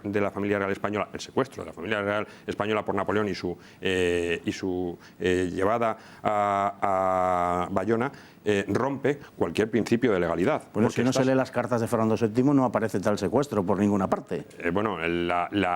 Ellos iban a abandonar España y la orden de llevarlos para Bayona es de Napoleón. Por lo tanto, no fue una marcha voluntaria hacia Bayona. No fue una marcha voluntaria hacia Bayona. Tampoco se resistieron demasiado. Pero es que es lo que estamos diciendo. Ante 125.000 soldados, cuando España tiene la cuarta parte de soldados, ¿qué capacidad de resistencia tiene? En aquel momento creo que había 50.000, pero en cualquier caso eso no. Bueno, menos de la mitad. En cualquier caso, la legalidad queda rota por esos hechos que trascienden los acuerdos firmados. Y por lo tanto, la rebelión del pueblo de Madrid, no de Madrid, vamos a dejarlo del pueblo de Madrid porque parece que solo fue el de Madrid, pero ya hemos dicho aquí que fueron varios. La rebelión generalizada contra los franceses es en demanda de que se cumpla la legalidad que considera la nación española, que es el sujeto que se levanta contra ello. Yo creo que es en nombre de la libertad y la identidad nacional. La legalidad no le importa absolutamente a nadie. Yo creo que el Tratado de Fontainebleau, el 2 de mayo, no se acuerda de él ni Napoleón ni Fernando, no se acuerda nadie. Eso es agua pasada no mueve molino, ¿no? Realmente el 2 de mayo lo que se plantea es una sublevación popular, más o menos inducida por algunos militares. Imagino que también estarían en la línea de una cierta movilización. Pero realmente aquello fue una cosa básicamente espontánea y básicamente de decir, oye, que los dos franceses que son unos laicistas y son unos unos ejecutores de reyes, realmente esto nos vamos a perder la independencia, ¿no? Y lo que se produce a partir de ahí es una situación de un cierto caos. Yo quiero hacer una información y romper una lanza en favor de los mártires del 2 de mayo, porque precisamente en esa fecha, en el Parque del Oeste, está el enterramiento de los cadáveres que, en fin, ahora que está esto de los cadáveres, tenemos héroes del 2 de mayo enterrados en un cementerio que está ahí en el Parque del Oeste. Lo lleva José Luis San Pedro Escobar, que es el presidente de la Asociación de las Antiguas Milicias Nacionales, y realmente es una visita muy interesante porque hay un sitio en el que se rinde culto y hay muchas personas acuden fundamentalmente el 2 de mayo a visitar ese centro de descanso y de enterramiento de los héroes del 2 de mayo. Efectivamente, así es, don Rafael. Con permiso, a mí me gustaría diferenciar mucho la legalidad del año 2018 con la legalidad del antiguo régimen de 1808. Las legalidades de los países democráticos occidentales no se parecen a Corea del Norte. Ni siquiera las sublevaciones que tenemos en España, yo que sé, contra la dictadura de Primo de Rivera. Eso por un lado. Y por el segundo lado, me parece muy bien el apunte que ha hecho Carlos previamente.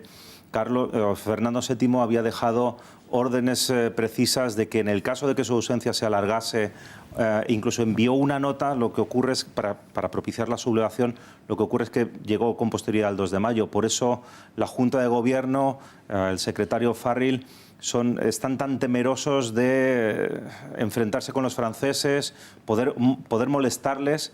Y como apuntábamos antes con la manipulación de las masas, esto lo entiende también el propio Murat, porque el propio Murat se dedica durante los días que está en Madrid a montar una imprenta en el Palacio Grimaldi, que es el que él ocupa, para lanzar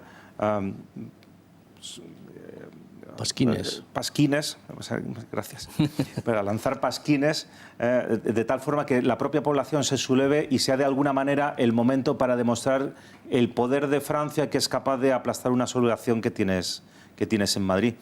Pero lo cierto es que la sublevación que hay en Madrid es básicamente popular. O sea, el ejército se ve tan limitado como que en los días previos a todas las guarniciones que hay en Madrid, los guardias españoles, los guardias valones, se les retira la munición.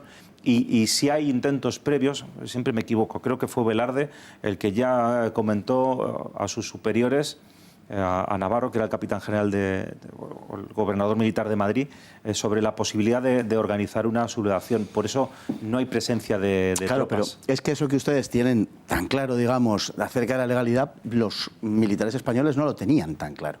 Los militares españoles aluden... No, pero en general las guarniciones, la única que se subleva en principio es la de Monteleón, porque el resto de militares, cuando se les sondea, dicen que ellos tienen que corresponderse con la alianza francesa.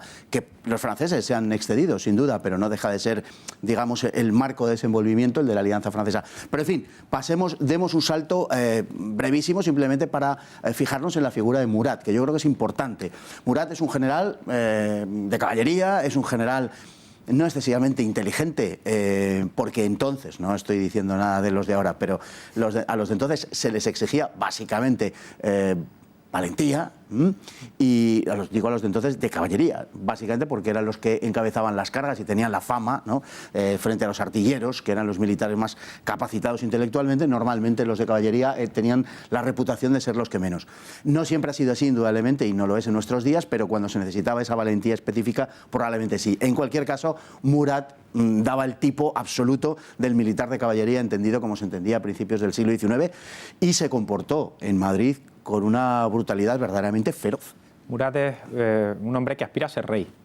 Aspiró a ser rey de Nápoles y se vio en cierto modo contrariado cuando se escoge al hermano del emperador, y que aspiró a ser también rey de España, por supuesto. Y es un hombre que en ese sentido vulnera la legalidad vigente, porque se incauta de la Junta de la Regencia, quiero decir, y empieza él a ejercer de Gaceta de Madrid. Efectivamente, ahí sí. Entonces, en ese sentido, da órdenes ya sin incluso apelar a lo que era la estructura que había dejado Fernando, ¿no? Entonces, no es precisamente una legalidad, volviendo al tema, sólida, esa que se ha establecido.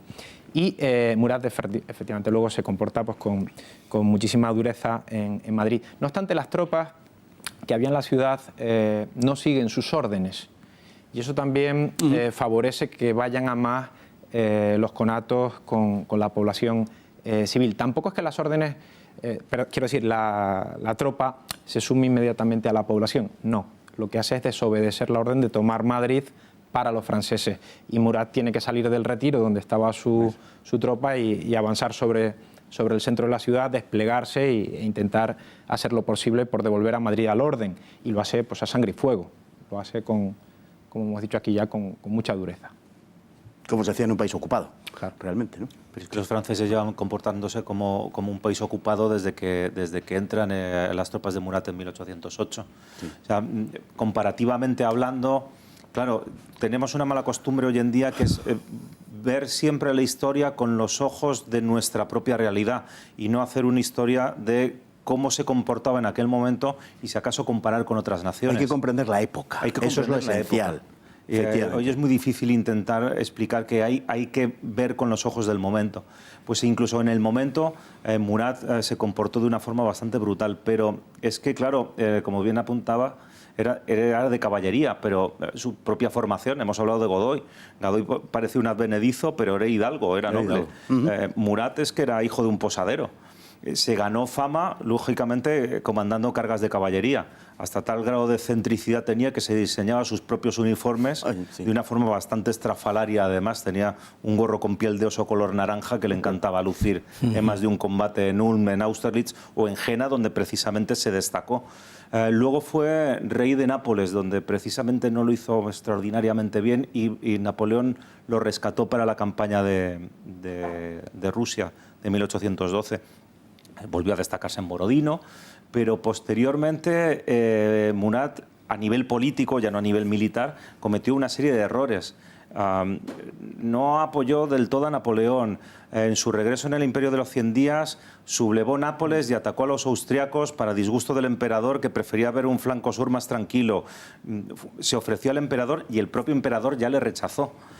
Y para colmo de males, cuando intentó recuperar el reino de Nápoles en una expedición fallida desde Cerdeña, paradigmas de la historia, alguien le debió castigar porque fue detenido por un español exiliado, Francisco Alcalá, que se había exiliado del 2 de mayo y en ese momento se había refugiado en Nápoles, y el propio rey de Nápoles, Fernando VI, le concedió la Gran Cruz del Mérito de Carlos III por haber capturado a Murat, que posteriormente sería fusilado. La verdad es que lo que se denomina tradicionalmente la soldadesca se ha comportado mal en general, incluso en su propio territorio.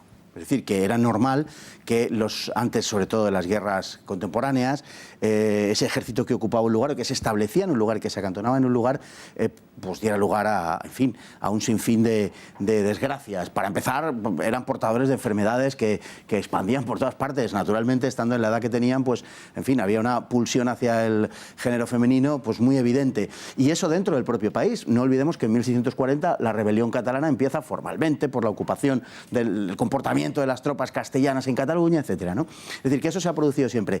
La ocupación francesa seguramente fue todo lo que los españoles denunciábamos que era, pero también es posible que, la verdad es que éramos un pueblo poco acostumbrados a ser ocupado. Mientras que por Europa habían pasado un sinfín de ejércitos, España no había sido un país ocupado por lo general, aunque algunas provincias, algunos límites sí lo hubieran sido, ¿no? Sí, pero es que la actuación de las tropas francesas en España fue brutal.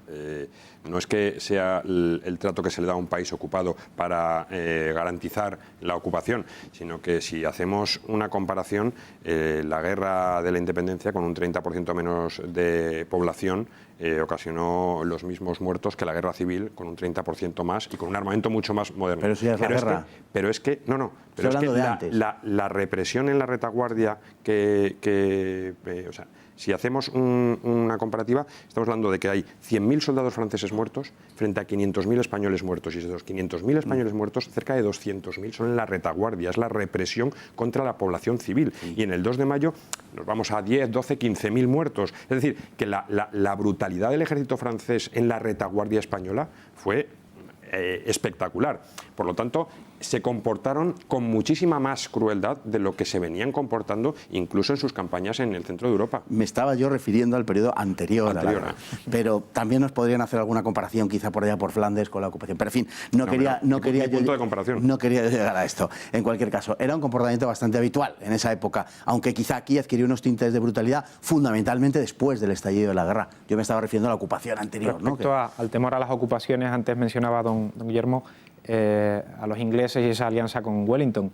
Esa alianza tarda mucho en firmarse porque está todavía vivo el recuerdo de Gibraltar. Sí, señor. Porque de hecho, sigue ocupado, pero en aquel momento seguía el temor a que una entrada de los ingleses en España sirviera para un nuevo Gibraltar, y se fue dilatando en el tiempo todo este acuerdo. Es decir, sí que había algo de experiencia, sobre todo en la periferia española, de lo que representaba una ocupación. Pero la presencia de sentido de guerra desde los Reyes Católicos no había en Segovia, vamos. Claro, eso es lo esencial, vamos. Realmente la zona un país como España, que tuvo 8 siglos, en fin, no todos los años, como dicen los que hablan de la convivencia con el mundo musulmán, dice que no era todos los años, claro que no era todos los años, pero era una situación de reconquista evidente, ¿no? Pero en fin, ya nos iríamos antes del siglo XV, pero yo creo que desde entre el XV y finales del XVIII no hay un concepto de ocupación del país, vamos, no se sabe lo que es un ejército invasor. Puntualmente hay esos ataques en los lugares de costa y tal, pero no tenemos esa vivencia, ¿no? Y eso es traumático. La ocupación de España en sí es traumática. Es decir, que hay un ejército de paso, teóricamente para Portugal, levanta un montón de suspicacias. El comportamiento, efectivamente, del ejército francés lo agudiza, sin duda ninguna. Pero yo creo que el hecho fundamental de toda esta historia, al final, que es donde tenemos que desembocar, es en el hecho revolucionario. Es decir, desaparecen las autoridades y el pueblo se ve enfrentado a tomar el destino en sus propias manos, porque está desasistido de las autoridades, porque está desasistido de la monarquía, cosa que no había sucedido nunca y que produce una especie de estupor que conduce a un estado revolucionario pese a que formalmente revolucionario y hondamente revolucionario también, pese a que la ideología, en la mayor parte de los casos de esos españoles, no era precisamente revolucionaria. De algún modo España fue forzada a ser revolucionaria, de un modo absolutamente involuntario. Bueno, yo creo que lo que se produjo es un efecto indeseado. Es decir, por un lado está la heroicidad de los sublevados contra la ocupación, pero por otro lado está la introducción de una cosa que nos acompaña hasta nuestros días y que hemos padecido desgraciadamente con la ETA, que es una cultura de la violencia.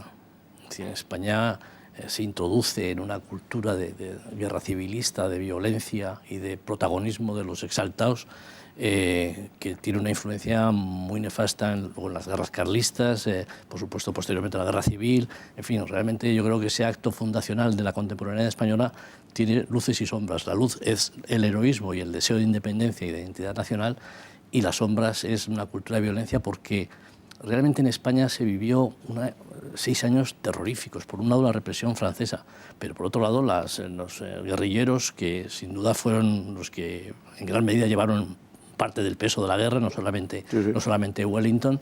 En fin, a los franceses se las hacían pasar también canutas. Es decir, que hay una cultura de violencia muy, muy negativa y que se ha mantenido hasta nuestros días. Es que es una guerra donde no hay cuartel. Ambos bandos no se dan cuartel, salvo los ejércitos regulares, como apunta perfectamente bien antes Juan.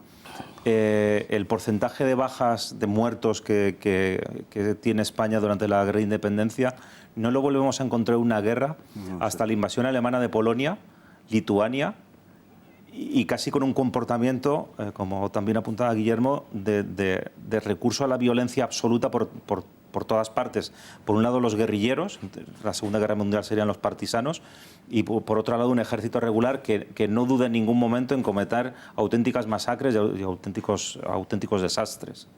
Se van ustedes por el lado truculento, pero yo lo que quería era preguntar eso. Hay un hecho revolucionario que es político, que es verdad, yo estoy totalmente de acuerdo con que fue una guerra a sangre y fuego, pero la parte que a mí me llama más la atención es el hecho de que por primera vez se crea una estructura de poder paralela a la estructura oficial. Es decir, los franceses llegan, José I es nombrado rey, y crea una estructura basada en los ayuntamientos y las demarcaciones territoriales casi provinciales, ¿no? Y frente a eso, ¿cómo contesta la población española? Creando estructuras de poder paralelo. Crea las juntas locales que sustituyen a los ayuntamientos y que consiguen que la población en su mayor parte obedezcan a la junta local, que coordina más la guerra que la actividad política, frente a los ayuntamientos afrancesados. Y cuando eso se le queda corto, para coordinar la actuación a nivel provincial se crean las juntas provinciales. Y finalmente acaba creando una Junta Central Suprema que acaba siendo el Consejo de Regencia y que acaba siendo el gobierno efectivo de España, que logra dejar sin poder al gobierno que habían intentado implantar los franceses con el apoyo del ejército más poderoso del mundo. Entonces yo creo que ese fenómeno político revolucionario tiene no poca importancia en lo que sucede en España durante la guerra. Quizás esto es lo más tradicional del hecho revolucionario, porque en la teoría vigente de lo que es la soberanía... Pero a posteriori. No, la vigente en ese momento en España, desde Francisco de Vitoria, desde lo que sería Juan de Mariana, Covarrubias, lo que serían los teóricos políticos de nuestro siglo de oro, la idea es que hay un pacto y la soberanía es popular y se transfiere al rey por ese pacto. Y si el rey cumple, rey es, y si no cumple, no es. Esa es la idea tradicional. Nos vale si todos hubieran sido liberales. No. Esa es la tesis tradicional. Por eso España no se identifica con un país absolutista en este tiempo. Se llamaba eso. Sí, yo me he saltado el latín, rex eris, si res facta, si non facta non eris. Claro, sí. Pero, digamos, en ese sentido es lo más arraigado. De ahí la naturalidad también del proceso, que luego se conduce en un sentido revolucionario, efectivamente. Luego sí que se conduce en un sentido revolucionario. Y ahí quería traer un ejemplo que siempre se suele usar en historia contemporánea, que es la llegada de las tropas francesas en 1823. Qué gran diferencia con 1808, ¿no? ¿Qué venían a hacer aquellas tropas de 1823? Devolver al absolutismo al país. ¿Qué vinieron a hacer estas tropas de 1808? Lo contrario. De ahí que muchos españoles vieran también la puerta de la realización de lo que sería una suerte de liberalización de España. Se suele traer siempre a colación el diálogo entre Cabarrús, que va a ser ministro de José I, y Jovellanos, que está en prisión. Y Cabarrús le dice a Jovellanos, pero venga usted al gobierno a realizar aquello que son nuestros ideales. Y Jovellanos se resiste en ese sentido ya como un nacionalista español, diciendo que no, que ante todo estaría la defensa de la nación. Pero claro, el camino a futuro efectivamente es una senda de revolución que quizás no se justifica también en esa primera premisa, ¿no? en la de la reacción de los meses de mayo. Siguiendo ese punto de vista, Rex et Regnum, que es la teoría tradicional clásica española, eso choca luego con las Cortes de Cádiz. Correcto. Porque generan una soberanía ex novo que realmente era absolutamente ajena al sentimiento de la población española. Realmente el siglo XIX es un siglo del liberalismo, pero en el año 8 es muy tímido, solamente una minoría la que es El liberalismo avanza en contra de aquella población que se supone que va a ser el sujeto de derecho. Ese es el camino. La guerra no se monta en defensa de las Cortes de Cádiz, ni de la Constitución, ni del liberalismo. Se monta en función de que teníamos un rey, una vida tradicional y una religión, y nos lo arrebatan. Y aparte esas Cortes de Cádiz se dan a sí mismas la autoridad. No, es que de hecho los franceses son presentados en la propaganda, son presentados como anticristos. Sí. Hay incluso un catecismo contra el francés. Bueno, y además es que lo vivían a diario, porque muchos franceses se acuartelaban en las iglesias, quemaban los retablos para calentarse, metían las caballerías, en fin, hacían unas barbaridades. Y porque era el ejército de la revolución, en definitiva. Hegel decía que Napoleón era la revolución a caballo, ¿no? El diablo, y es que era la revolución a caballo, verdaderamente. Es que era eso. El destrozo y robos que hicieron, o sea... no olvidemos que además exiliados franceses monárquicos. Además hay una legión francesa en la Guerra de la Convención. Tenemos a Saint-Simon, que es el que la comanda. Pero es que, como bien habéis apuntado, la guerra de independencia no es la guerra del liberalismo, es la guerra contra el francés. Exacto. Y hay una pequeña élite ilustrada desde el 18 que aprovecha el río revuelto para aprovechar que está dividida. Claro, es que está dividida. Hay tres partes. Hay tres partidos y una masa de población que no se alinea con ninguno de ellos. Y que no estaba ni informada de eso. No, simplemente son patriotas que yo me quiero hacer un pequeño inciso con esto. Hemos hablado de las barbaridades de la invasión francesa. ¿No os habéis encontrado a colegas, profesores y escritores que son pronapoleónicos y uno se queda con la cara a cuadros porque dices, pero bueno, ¿no habéis leído los testimonios de la época, las barbaridades que hicieron, cómo respondió el pueblo español frente a aquello? Sí, pero dicen que era mucho mejor José y Napoleón que lo que hizo España para liberarse de los franceses. Hay una literatura clásica en la historiografía española que ve ahí un intento fallido de modernización de la nación, precisamente lo que tiene en la cabeza Cabarrús. Claro. Es decir, gracias a Napoleón, ojo, que trae la Constitución, la de Cádiz es la segunda. La primera es el estatuto, en ese sentido. Es decir, que ya se ve que puede andarse ese camino de modernización de España, de una España, como venimos diciendo desde el principio, en decadencia, ¿no?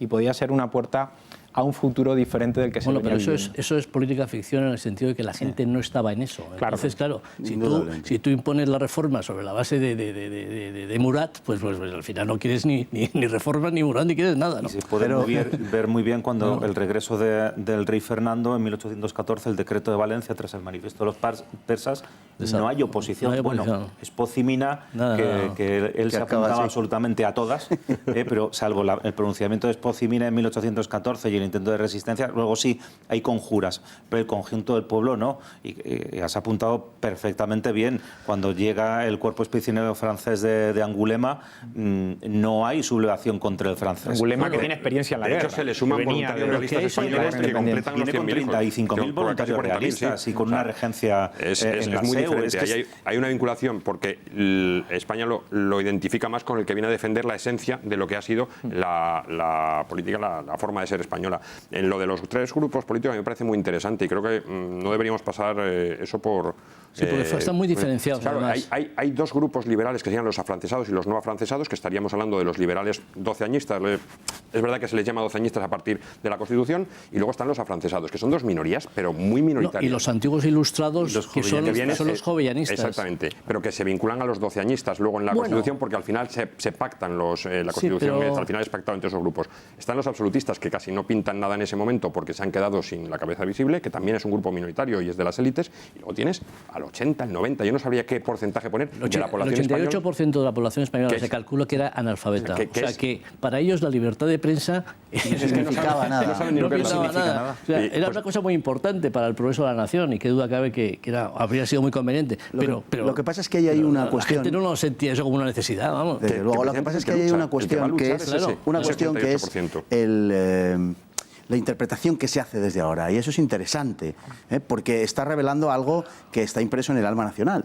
Cuando alguien hace una valoración pro-napoleónica, porque hace una lectura anacrónica, hace una lectura desde nuestro tiempo, con nuestros valores de lo de aquello, pero indudablemente está marcando el camino de su elección. Es decir, que por razón de una ideología no le importa la traición a la nación, para entendernos, ¿no? También, Fernando, es que ese camino lo recorrió España. Es verdad que con discontinuidades, pero al final es el camino que recorrimos nosotros y toda Europa. Es decir, el liberalismo ha sido irreversible en los países del continente, ¿no? Entonces tampoco se puede cargar las tintas sobre esa idea como si fuera una suerte de desnacionalización, viendo también el futuro de la propia España. No, es que fue un proceso muy largo. Es decir, al final del siglo el 90% se consideraba y se sentía liberal, pero al principio del siglo era un 4% de la población. El liberalismo avanza contra la voluntad popular. Claro, contra la voluntad popular. Lo que pasa es que sí que es verdad que los franceses y Napoleón representaban, y era ya visible en aquel momento, un agudo proceso de secularización,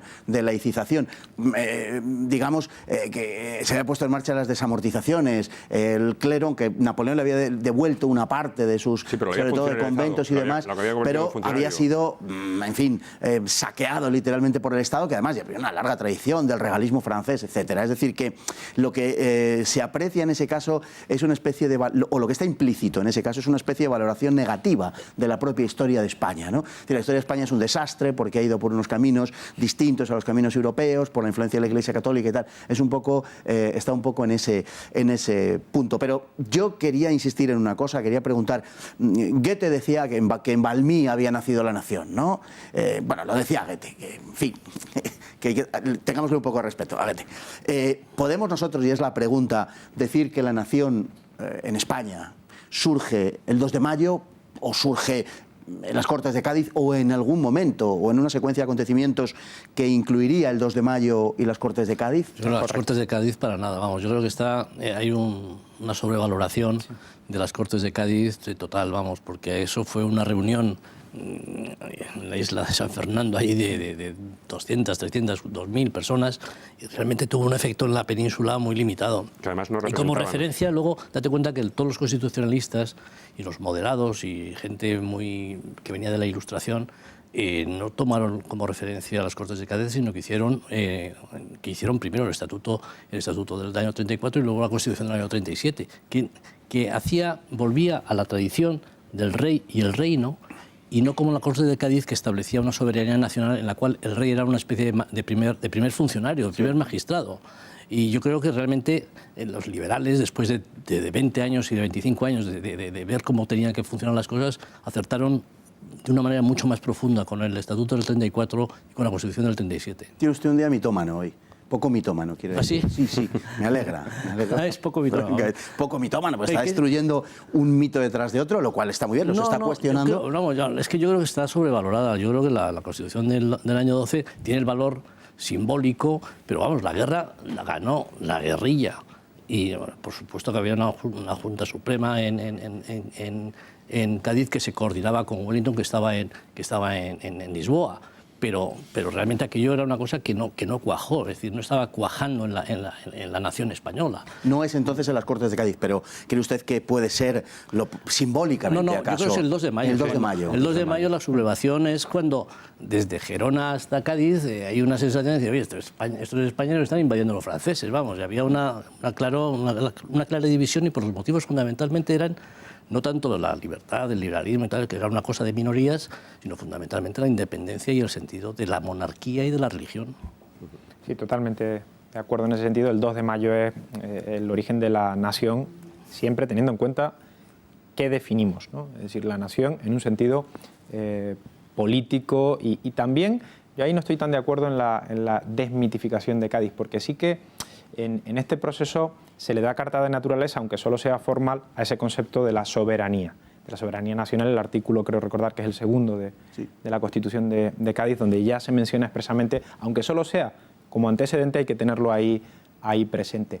Y se construye una nación con cierta poética, ¿no? Cuando se describe lo que es España y se hace un recorrido pues desde Filipinas hasta los reinos que existían en la península ibérica, planteando, digamos, toda esa colegialidad de las partes en el todo. Sí que efectivamente Cádiz luego no representa el conjunto, aunque lo quiso, ¿no? Es decir, estaban esperando los diputados que tenían que venir, pero luego se aprovecharon de las dificultades para venir, para darle un sesgo en un sentido bastante más radical a la obra de Cádiz de lo que pudiera haber sido. Y los absolutistas se quedan completamente frenados y atados y van viendo cómo son superados en esas Cortes cuando realmente eran mejor encarnación de la nación española de ese tiempo con toda seguridad, ¿no? Sí, pero es que esas Cortes de Cádiz, como hemos dicho, los propios doceañistas, en 1834 tenemos a un doceañista que es Martínez de la Rosa, que es el que aprobó el Estatuto Real, y desde luego durante todo el siglo XIX a ningún liberal, ni progresista, ni moderado, ni conservador, ni exaltado, se le ocurre aprobar un sufragio universal.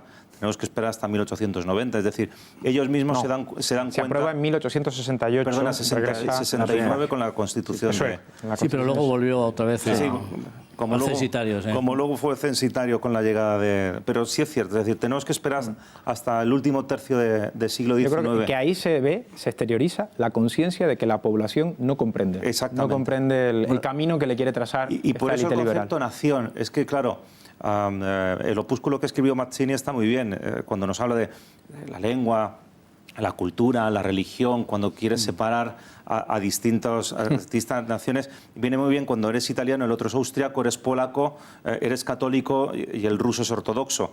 Pero en Ecuador y en Colombia, ¿dónde está la diferencia cultural, idiomática y religiosa? Entonces yo siempre me quedo con el último punto de Mazzini, que es algo de sentimiento. Es el sentimiento, es tú te sientes de un país y de una nación. Tal vez el 2 de mayo es a un sentimiento que ya existe, es el punto que dices, a partir de este punto del 2 de mayo sí podemos hablar sin ninguna duda de que los españoles comienzan a sentirse españoles y nación española. Yo voy a poner un ejemplo contemporáneo, es decir, hay acontecimientos en la vivencia nuestra y de nuestros padres que te hace sentir de un grupo colectivo que es una nación. Por ejemplo, el asesinato de Miguel Ángel Blanco. Es decir, lo sintió lo mismo una señora de Gerona que una señora de Galicia, que una señora de... ¿Sabes lo que te quiero decir? Hay momentos y puntos en los que de pronto te das cuenta de que es la misma nación. Se materializa. Se materializa, se expresa, ¿no? Y yo creo que el 2 de mayo tuvo esa fulgencia que los de Gerona, bueno, pensar en el sitio de Gerona, por ejemplo, que son los más... Es una novela de Galdós, ¿no? Me parece que se llama... yo creo que esos elementos son los que... Lo pongo como ejemplo para que la gente que nos está viendo se dé cuenta de cómo hay un sentimiento de nación en determinados momentos, ¿no? Sí, la emotividad juega un papel, indudablemente. Lo que pasa es que tiene que haber una realidad más o menos objetiva debajo para que se manifieste esa emotividad. Tiene que haber un algo objetivo. ¿Por qué en un pueblecito, no sé, a este lado de los Pirineos, en Navarra, se siente lo de Miguel Ángel Blanco y a 30 kilómetros en el Bear no tenía nada que ver, ¿no? Eso también se ha escrito ya Javier Varela. Pero eso es así. Es así, indudablemente. Javier Varela estudia precisamente las raíces en el siglo XVIII de este primer nacionalismo español, ¿no? Que van exteriorizándose poco a poco y terminan por exteriorizarse efectivamente el 2 de mayo, ¿no? Sería el momento culminante. Pues si me permiten ustedes, vamos un momentito a publicidad, ya el último bloque, volvemos de inmediato.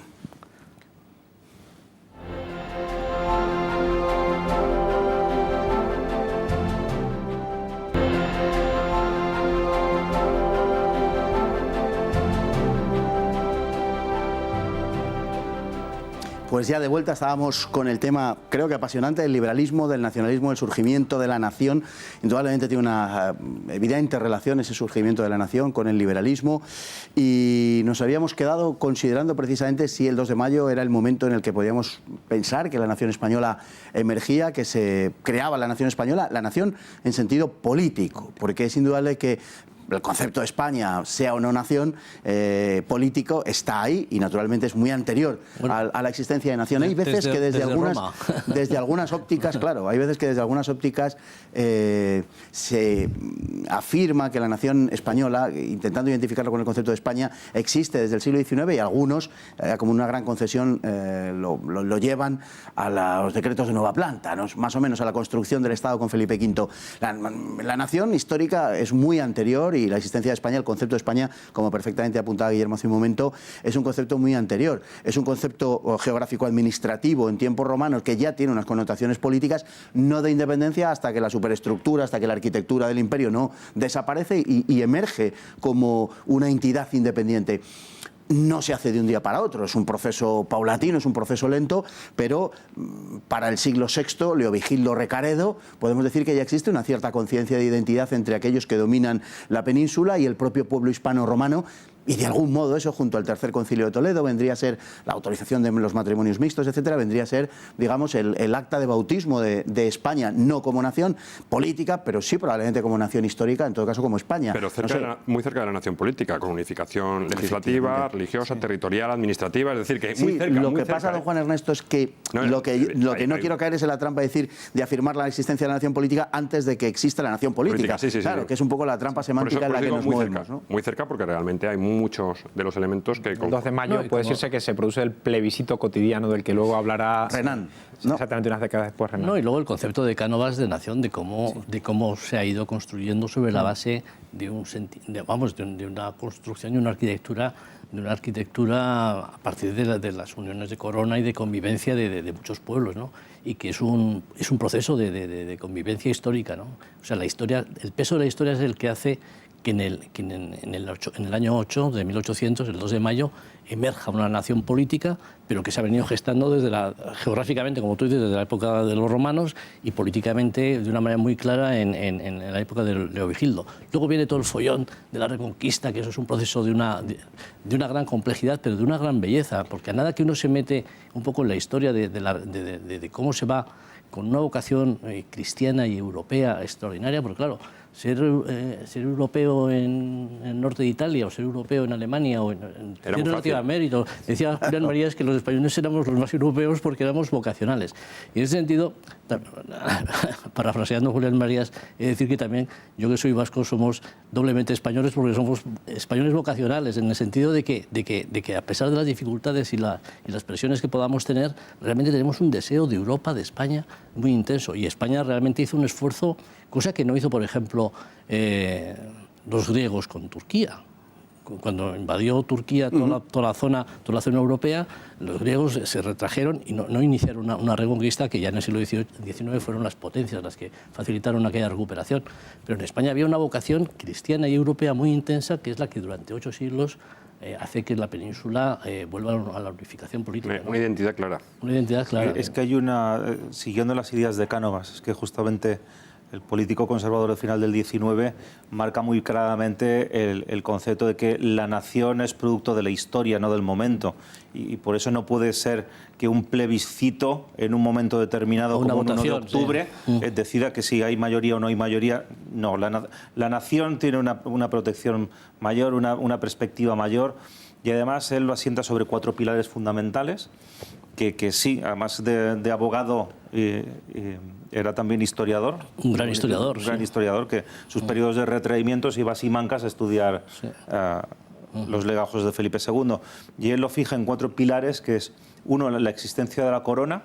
Por eso él sí se permite alargar el concepto de nación española hasta los visigodos, hasta la aparición, como decía Juan, de una entidad política con capital en Toledo. Lo hace con una constitución que, claro, él hace una especie de juego que es cierto, la Constitución como tal, con ese nombre, solamente la conocemos en el siglo XIX, pero es que previamente, desde el Liber Judiciorum, el Foro Juzgo, existe una norma fundamental. Las leyes fundamentales. Que nosotros ahora, en el siglo XIX, llamamos Constitución. Claro. Luego, eso decía Jovellanos también. Sí, y luego tenemos las Cortes, la existencia de cortes, que por cierto las primeras cortes europeas son de 1188, que son las de León, reconocidas por la UNESCO, no son las inglesas. Desconocía Rajoy, que no se dio cuenta. Sí, justamente. Pensó decir que el origen parlamentario era inglés, no, lo dijo además en León, creo. Además he sabido que hubo ingleses en las Cortes de León, que fueron a aprender un poco. Entonces también rastrea esa existencia, que siempre ha habido algún tipo de soberanía que reside en esas cortes que han evolucionado a lo largo de los siglos, y el cuarto es el cristianismo, pero además el cristianismo católico, que lo registra también justamente cuando en el Concilio de Toledo se pasa del rito arriano de los visigodos, se pasa al cristianismo trinitario de los hispanos. Hay una discontinuidad ahí muy fuerte, aceptando un poco la idea general de la nación en época visigoda, una discontinuidad muy fuerte porque hay una unión en todo el territorio y un solo rey. Cuando avancemos solo un siglo, eso se fractura y vamos a tener un largo tiempo, la Reconquista, donde hay una pluralidad de reinos, y viviremos la etapa de los 5 reinos, y ya es una España diferente.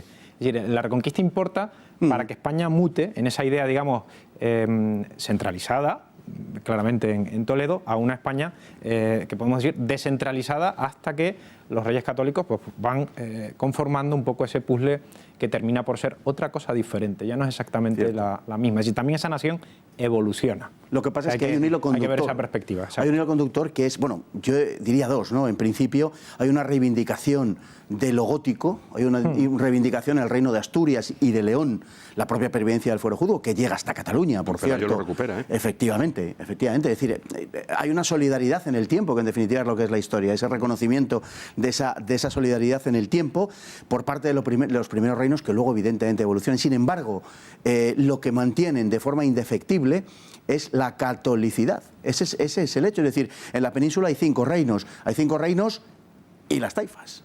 No nos olvidemos, es decir, y lo vemos de una forma intuitiva, más quizá que intelectual, y decimos, bueno, consideramos verdaderamente, y es un tema a plantear, consideramos verdaderamente al Andalus España. Bueno, los musulmanes lo tenían claro, no. Es decir, cuando se referían a esa población cristiana bajo su dominio, sí que decían Hispanilla, ¿no? Era un poco esa minoría que estaba dentro de su dominio al Andalus, que era otro proyecto político distinto, no era identificable Hispanilla con Al-Ándalus, aunque nos hemos saltado ya unos cuantos siglos de nuestro tema. Indudablemente, pero es importante porque enlaza con esa idea de la que estamos hablando del 2 de mayo, es decir, la fidelidad a una serie de postulados. Quiero decir, ¿cualquier cosa que surja sobre el solar ibérico es España? La respuesta es no. España es un proyecto histórico determinado, ciertamente amplio, plural y proteico, cambiante en el tiempo, etcétera. Pero no es cualquier cosa que haya sobre la península ibérica, y por eso hay una, creo que estrecha relación entre aquellos que se rebelan el 2 de mayo que lo que ven en la dominación. Yo creo que básicamente es una cuestión de dominación extranjera, y contra eso es contra lo que se rebelan. Y luego también yo considero que es muy importante la percepción que tenían de que venían a traer un mundo nuevo que para ellos era un mundo oscuro, que para ellos era un mundo que tenía, como digo, que ver con el imperio del anticristo en gran parte. Y no olvidemos que en muchas zonas de Europa Napoleón era retratado así, todavía más. Si nos vamos, por ejemplo, a los episodios de unificación italiana, que también está relacionado con la creación de la nación, evidentemente, y también vemos como aquellos creadores de la nación, que en ese caso ya sí son liberales, abiertamente son identificados con esa causa. Por tanto, es una cosa curiosa, estimo. Se está creando la nación política en España, pero se está creando contra aquellos que traen los conceptos de nación. Totalmente de acuerdo. De ahí la ruptura entre algunos ilustrados, ¿no? que se encuentran con el pie cambiado, por decirlo así. Francia representa aquello que ellos quieren o desean para... Bueno, ahí entramos de lleno en el tema de los afrancesados, que yo creo que es un tema que no hemos tocado y que es interesante. Como sabéis, Miguel Artola, en su célebre tesis de los afrancesados, recuperó.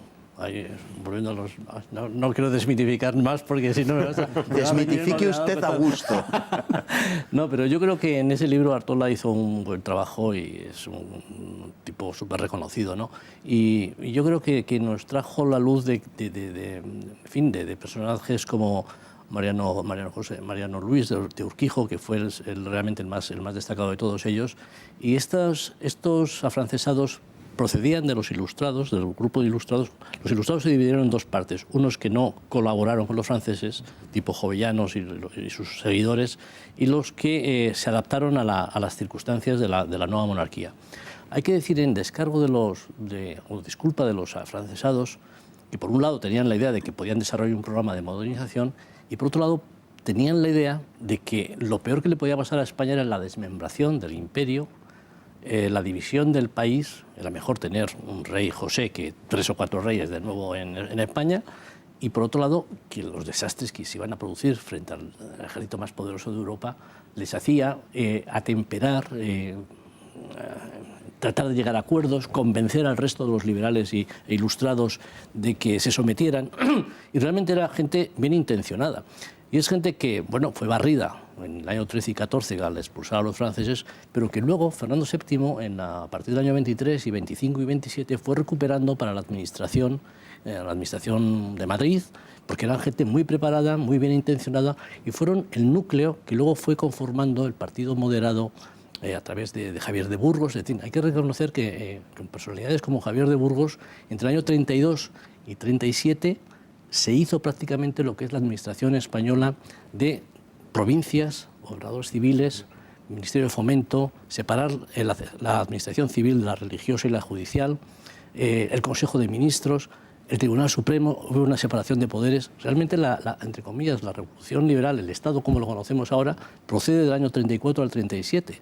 Y esa gente es gente que en su mayoría venían o bien de los ilustrados o bien de los afrancesados. Hay algunas cosas que son un poco anteriores, pero sí las protagoniza Javier de Burgos. Aunque esté fuera, sí que auxilia a Fernando VII a la hora de conseguir esos créditos, ¿no? El Consejo de Ministros, creo recordar que es de en torno al año 25 o 26, si no me equivoco, eso que se llamó década ominosa. Sí. Ahí el Ministerio de Fomento, los presupuestos generales del Estado, el Ministerio de Fomento es justo en la antesala de la guerra carlista, 1832 o 32. La unidad de acuñamiento de monedas a través del Banco de San Fernando también es una creación de finales de los décadas de los 20 o de principios de los 30. Están ustedes adquiriendo la irritante costumbre de adelantarse a los temas que vamos a tratar un poquito después. En ese sentido quería apuntar otra cosa. Hay una idea que se ha mencionado aquí. En parte tenían razón esos ilustrados. España quedó devastada con esta guerra. Hay una serie histórica estudiada, no recuerdo ahora el nombre del catedrático de la Carlos III, tremendamente famoso, que estudia el Producto Interior Bruto de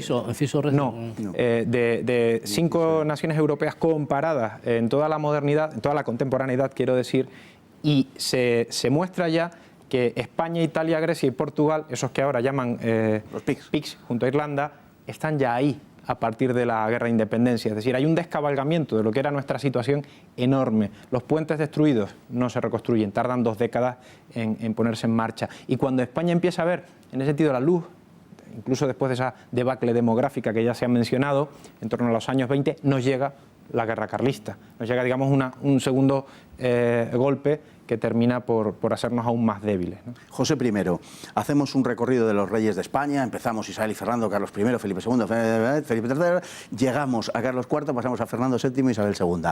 En el recuento de los reyes españoles, Pepe Botella, pobrecillo que era abstemio, sí. Pepe Botella no aparece. Todos esos rasgos de nacionalismo español que afloran también en los historiadores, que no dejan de ser parte de ese contexto donde la nación Los portugueses emerge, tampoco reconocen mucho a los Felipes en su historia, pero es una cosa muy lógica, es decir... Bueno, hay una diferencia.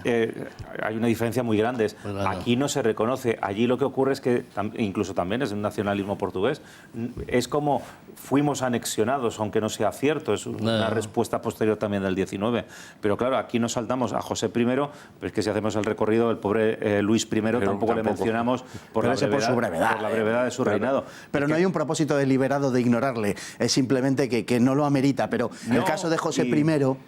Y si hiciéramos una abstracción de los desastres de la guerra, las medidas políticas de José I... Ahí quería yo llegar. Las medidas políticas de José I se corresponden mucho con el liberalismo español del siglo XIX. El problema es que de por medio es un rey impuesto, con un ejército extranjero y con una guerra nacional. Yo siempre pongo 2 ejemplos. Dígame usted los mejores reyes que haya tenido España en el siglo XVIII y XIX. José I y Amadeo I de Saboya. justamente los dos que tenemos extranjeros. Es que se ha precipitado usted un poco en mi juicio, ¿eh? Pero bueno, de inicio, pero dices, ¿qué medidas tiene José I? Desamortización, como hace Mendizábal, exclaustración de clero regular, incautación de tierras de los grandes de España, abolición de aduanas internas, libertad de contratación y de cultos, libertad de cultos, es decir, es todo el tránsito de la España del 19. El tormento, en fin, abolición del tormento también, pero desaparición de la Inquisición. Pero bueno, también el programa de la Constitución del 12 decía eso o más, pero el problema es que eso no impregna a la sociedad, porque la sociedad estaba en otra historia, vamos. Es que la cuestión es esa, yo creo que a José I se le obvia... Le pasó lo mismo que a los doceañistas, es decir, no... Claro. Se le obvia porque quedó sobre el papel, pero no tuvo ninguna, su reinado no tuvo ninguna plasmación práctica, no tuvo la posibilidad de plasmarlo, no se llegaron a tomar esas medidas porque al haber esos dos poderes contrapuestos, el de las juntas y el poder de los franceses, no llegó a haber una plasmación o una actuación política, aparte de que tuvo que estarse yendo de Madrid a San Sebastián, porque los avances después de la batalla de Bailén o la entrada de la Gran Armée lo vuelven a entrar los ingleses, se van. Tenía un trajín. Estuvo de mudanza los 4 años y medio que estuve en España. La intromisión de su hermano en los decretos de Chamartín de Napoleón, que tuvo, pero por lo menos permítele al rey de España que sea él el que firme, aunque tú se lo redactes, pero no firmes yo, el emperador. Sí, realmente es que no tuvo, se lo omite. ¿Por qué? Porque realmente no reinó en España. Aquello fue una humillación. No reinó en España, no reinó en España, no tuvo la capacidad efectiva de ejercer el gobierno en España. Bueno, digamos que yo entiendo además, que más que una valoración de su reinado propiamente, lo que hay es un apriorismo de ilegitimidad, digamos. Es decir, no pudo arraigar, claro. Era muy difícil. Claro. El arraigo, si hubiera tenido continuidad, si no hubiera tenido que evadirse, si la guerra hubiera sido diferente. En la mentalidad de la época, ¿qué legitimidad tiene el hermano, el otro el cuñado, el otro un compañero de cuartel? Pero es que lo de Napoleón era un delirio. Era romper el nepotismo llevaba a su máxima expresión. Todo el legitimismo europeo que estaba muy consolidado y que estaba muy preocupado porque sabían que esta gente, como te descuidaras, te metían en la guillotina. que realmente la animadversión que tenían los franceses por las barbaridades que venían haciendo desde 1789 eran altísimas. Y los guillotinados somos nosotros con el tiempo, porque nos atropella la publicidad, vamos a la publicidad y ahora sí que ya no me cuelo y este ya es el último bloque de verdad.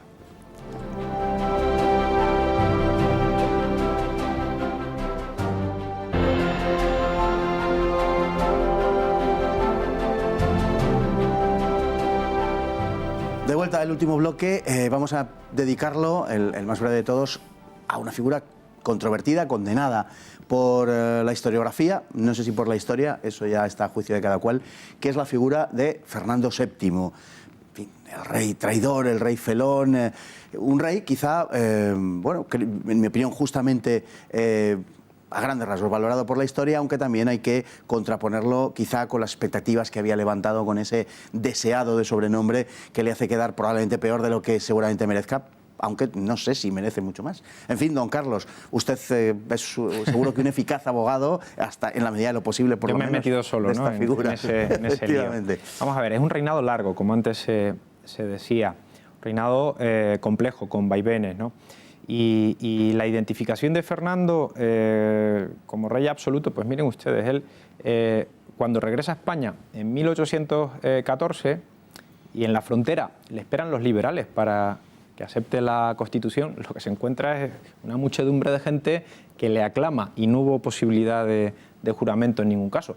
Pero tampoco se precipita en el sentido de restaurar plenamente sus poderes. Él va a Zaragoza primero, como le ha pedido este militar para que esté en la Semana Santa, luego va a Valencia, como le piden los liberales, y ahí es cuando llega ya ese decreto en el cual asume un poco la carta que le han presentado los persas, una palabra que se menciona en este manifiesto, de retorno al absolutismo.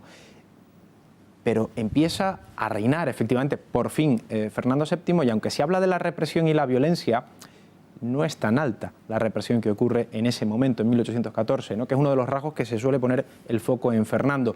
Va a ser sobre todo una reacción a las sublevaciones que ocurren inmediatamente de los exguerrilleros que se han visto desplazados cuando llega el final de la guerra. Y si vamos viendo pasar el tiempo en el trienio, ¿no? En el trienio liberal, pues la figura de Fernando no deja de ser compleja. Le tienen secuestrado en Cádiz. Marchemos francamente por la senda constitucional y yo el primero, sí, pero es que está rehén y hay un ejército francés en la frontera y en la sede de Urgel está esta regencia. Y cuando tiene la oportunidad de volver, nos encontramos con violencia contra los que han estado en el poder. Claro que sí, muchos se tienen que exiliar, pero inmediatamente los gobiernos que se forman son gobiernos bastante poliédricos, moderados, como ha dicho don Guillermo, y algún liberal también se cuela, ¿no? Especialmente en la cartera de Hacienda, y realistas. Y él intenta, que esa sería la reflexión de fondo, mantener siempre, digamos, un difícil equilibrio entre las opciones que existen en ese contexto en el que le ha tocado reinar, sea 1814, sea 1820, sea 1823, e incluso a posteriori cuando se produce la cuestión sucesoria, ¿no? Entonces, en ese sentido, es fácil señalar a Fernando y con un trazo grueso construir su reinado, pero creo que es una figura que tiene en ese sentido más aristas de lo que sin ser un gran rey, sin ser en ese sentido una mente preclara, sin haber tomado magníficas decisiones para todos los españoles. En ese sentido es más complejo su reinado de lo que a veces se apunta con el trazo simple del rey absoluto. La valoración que se hace del reinado es una valoración indudablemente desde una óptica de una cierta ideología, una historiografía ideologizada, es verdad, pero yo creo que también le sucede algo, y es que no ayuda los rasgos de su personalidad. No era una persona generosa, magnánima, abierta, cumplidora de su palabra, en fin, no estaba adornado de muchas virtudes, creo que eso no ayudó. Otros reyes han sido, no sé si en tan alto grado, poco agraciados de virtudes, pero han tenido el buen sentido quizá de confiar, en depositar la confianza en personas de valía. Fernando VII tampoco erró excesivamente en ese aspecto, pero creo que sí que los rasgos de su personalidad le han retratado de forma muy desagradable de cara a la historia. Obviamente esa generación, no él, sino esa generación, no tiene las virtudes que tuvieron otras generaciones de gobernantes españoles trascendiendo a los propios reyes, ¿no? Al entorno, a eso que se llamó la camarilla, en el caso precisamente de Fernando, sus propios ministros, ¿no? Ya con el Consejo de Ministros que decíamos antes, pues no tienen quizás esos rasgos tan sobresalientes que existieron en otro momento de la nación española, pero tampoco el momento se presta. Y hay ciertas circunstancias exteriores que obviamente tamizan la mirada que podemos tener sobre ese reinado.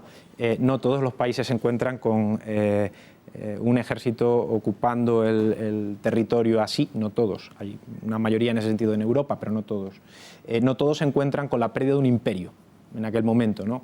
Que no pudo recuperar cuando lo intenta a lo largo de su reinado, y al final es una guerra civil en América lo que nos deja sin ese territorio.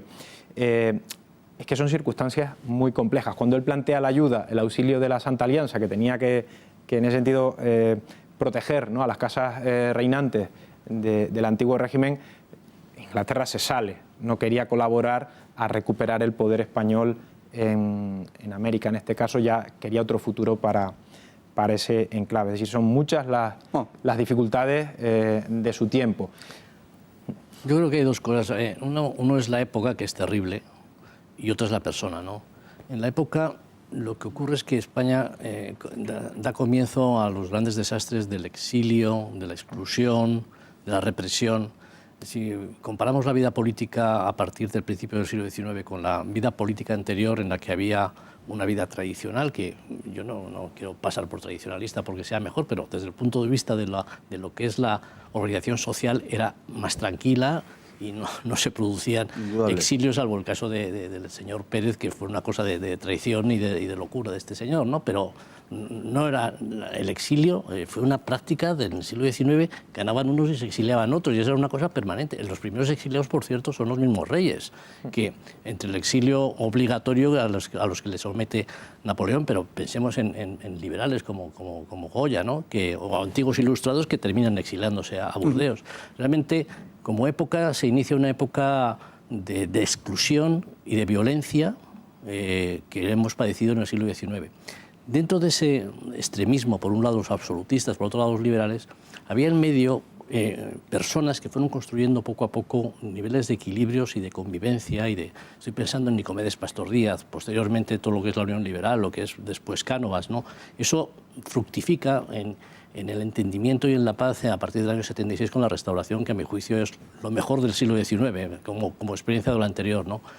Y volviendo al tema de Fernando VII, yo creo que Fernando VII fue probablemente el peor rey posible en la época más difícil posible. Era un tipo, a mi juicio, muy poco agraciado incluso mentalmente.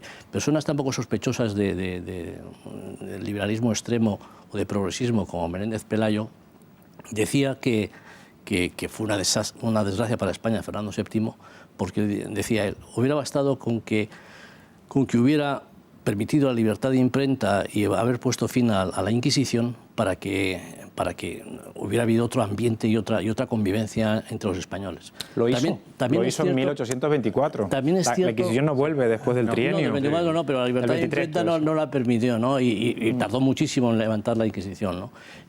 Pero por otro lado también hay que tener en cuenta que ese deseo, ese anhelo de libertad de imprenta, con un 88% de analfabetos, era también un deseo de los liberales, pero no de la población. Es decir, realmente la desgracia es que Fernando VII estaba muy implicado en lo que era la realidad de España.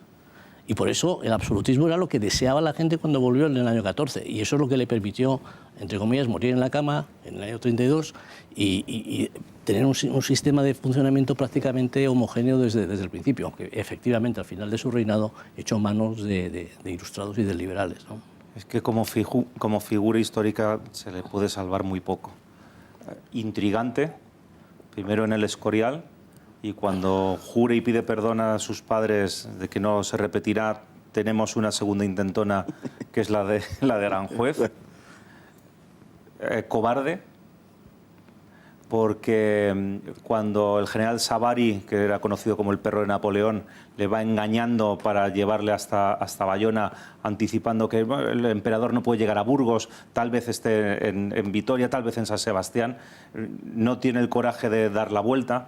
También cobarde cuando Napoleón le impone las abdicaciones, por lo menos como español de honor podría haber ofrecido su vida en lugar de haber firmado la abdicación. Hay una anécdota probablemente poco histórica, pero bueno, define muy bien, es una teórica frase atribuida a Napoleón que dice: yo nunca conocí la altura real de Fernando, porque siempre entraba de rodillas en mi despacho. Probablemente es... Bueno, eso es una leyenda urbana, probablemente.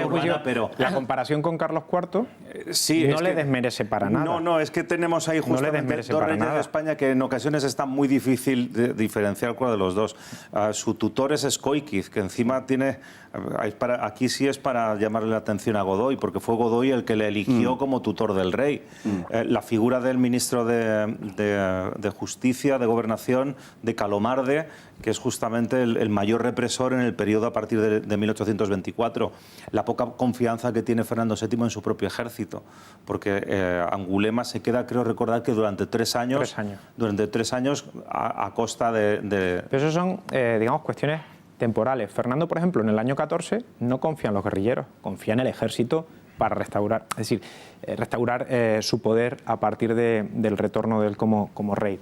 Entonces digamos, es muy contingente, digamos, Fernando, es muy contingente. Hay un Fernando en el 14, otro en el 20, otro en el 23, otro en el 30, que además cambia varias veces de idea con lo de la sucesión. Es decir, es verdad que sobrelleva como si fuera algo que flota en el mar. Son distintos capítulos. La verdad es que si hacemos una capicúa es terrible, porque empieza con el desastre del 8 y termina con unas guerras carlistas, luego al final con una sucesión complicadísima. Y terminamos nosotros también, porque se nos ha echado la hora encima. La verdad es que ha sido largo el programa, pero se nos ha hecho corto, por lo menos al que esto presenta y se dirige a ustedes. Y no quiero terminar, lógicamente, sin darles las gracias a todos, a don Guillermo, a don Rafael, a don Carlos y a don Juan Ernesto. De verdad que muchísimas gracias por estar aquí. Yo se lo agradezco y seguro que los espectadores más que yo todavía. Y a todos ustedes, muchísimas gracias por estar ahí y hasta el próximo día, si Dios quiere.